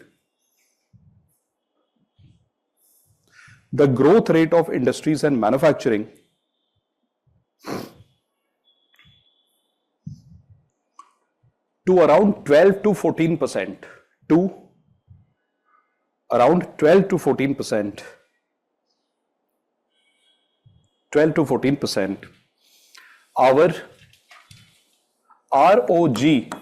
our ROG, what is ROG? Rate of growth. Very nice. Now your my kids, you have to use ROG. Our ROG, rate of growth of GDP. Our ROG of GDP would exceed 10%. Our rate of growth of GDP, national income, would exceed 10%. See this, 10%. Please put a full stop, guys. So now, please tell me, before we wind up, we have to fill one picture also. So can you please come to this part? I think second last page of your handout. Please come to this picture. This picture. Please come here to my online friends and to my offline friends. Please come here. Can you see these schemes designed by Government of India? You can see these schemes designed by Government of India. Now I want to ask you a very simple question. Can you please tell me what are the 4 targets that the Government of India wants to achieve through all these schemes? Those targets are fixed. Only the years have changed. Initially, we wanted to achieve them by 2022. Now we want to achieve them by 2025. But the targets are fixed. What is the first target which government wants to achieve? First, we want to increase 17% contribution to 25%. So 17 to 25%. I have already dictated you that. So for example, this part. This 17 should become 25. That's your first target. What is the second target? Create how many jobs? 100 million jobs. Brilliant. Now, third is increase value addition, which means India does not want to export raw material and intermediate goods. India wants to export technology related high value items. And how will you create technology related goods in this country? By allowing more foreign direct investment, which means to achieve this point, Government of India is inviting foreign companies like Taiwan has been invited to manufacture semiconductor chips, because we have said, Taiwan, you help India to create this. Apple, you help India to create mobile phones. Samsung, you help India. So we are inviting a lot of foreign companies just for this. Third, what should be the ROG, rate of growth of manufacturing or industries interchangeably? What should be the ROG of industries and manufacturing in India? 12 to 14%. These are the 4 targets that we want to achieve. How to achieve these 4 targets? Using which scheme? These schemes. These schemes.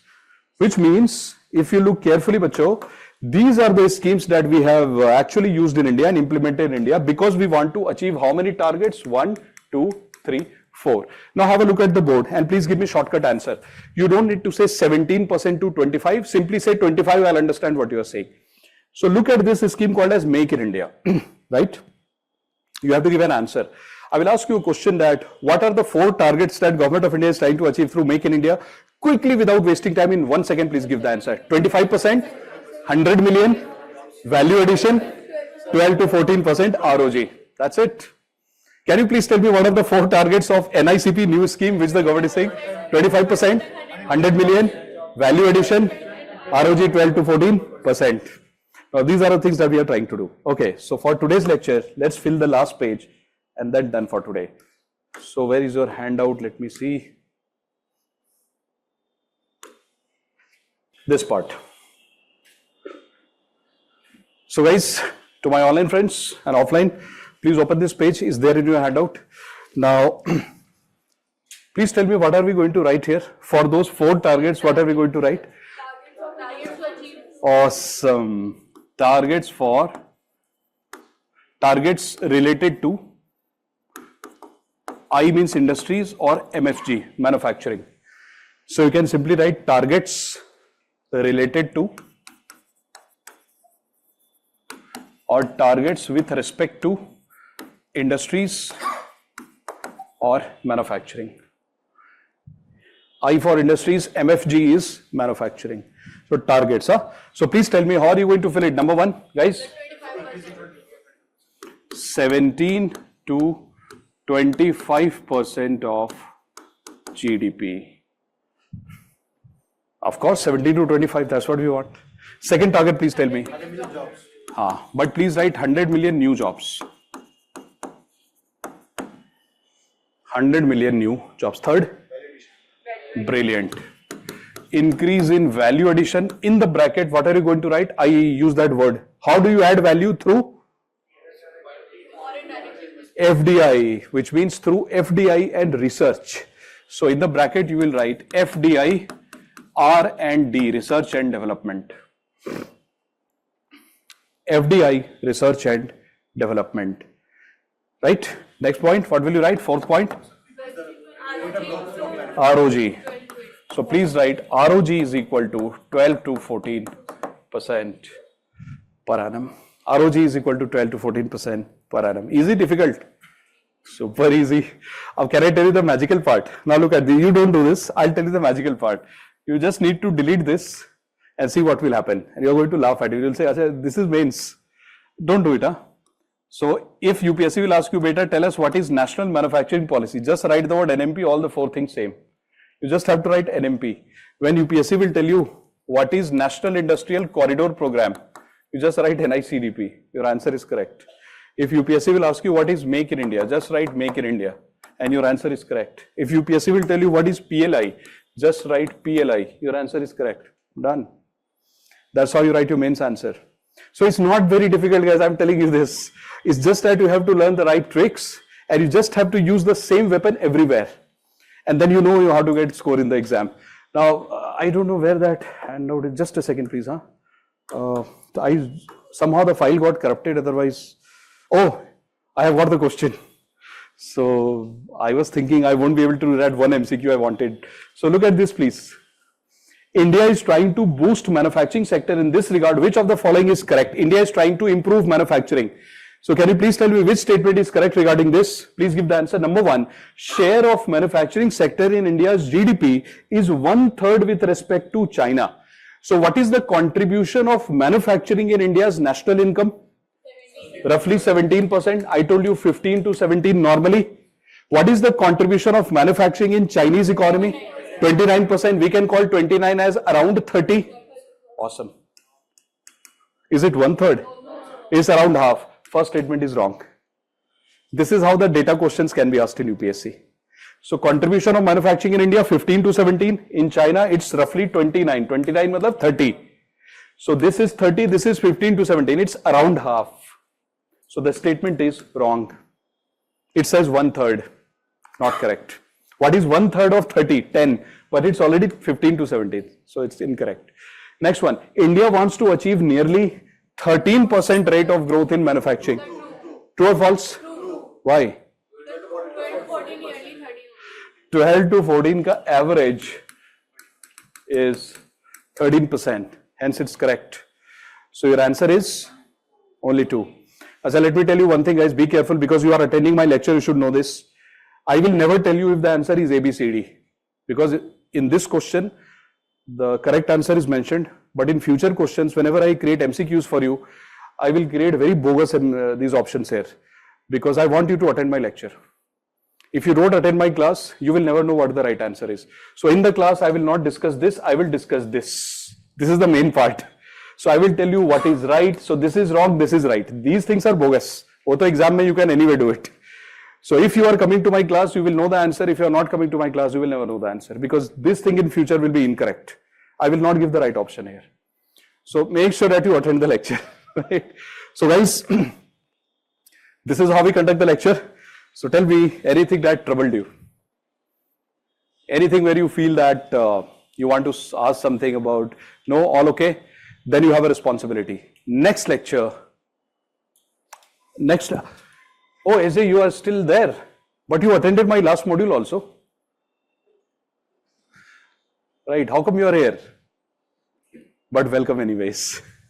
So, I guess you were also not well, I remember last time. You were going through some health issues.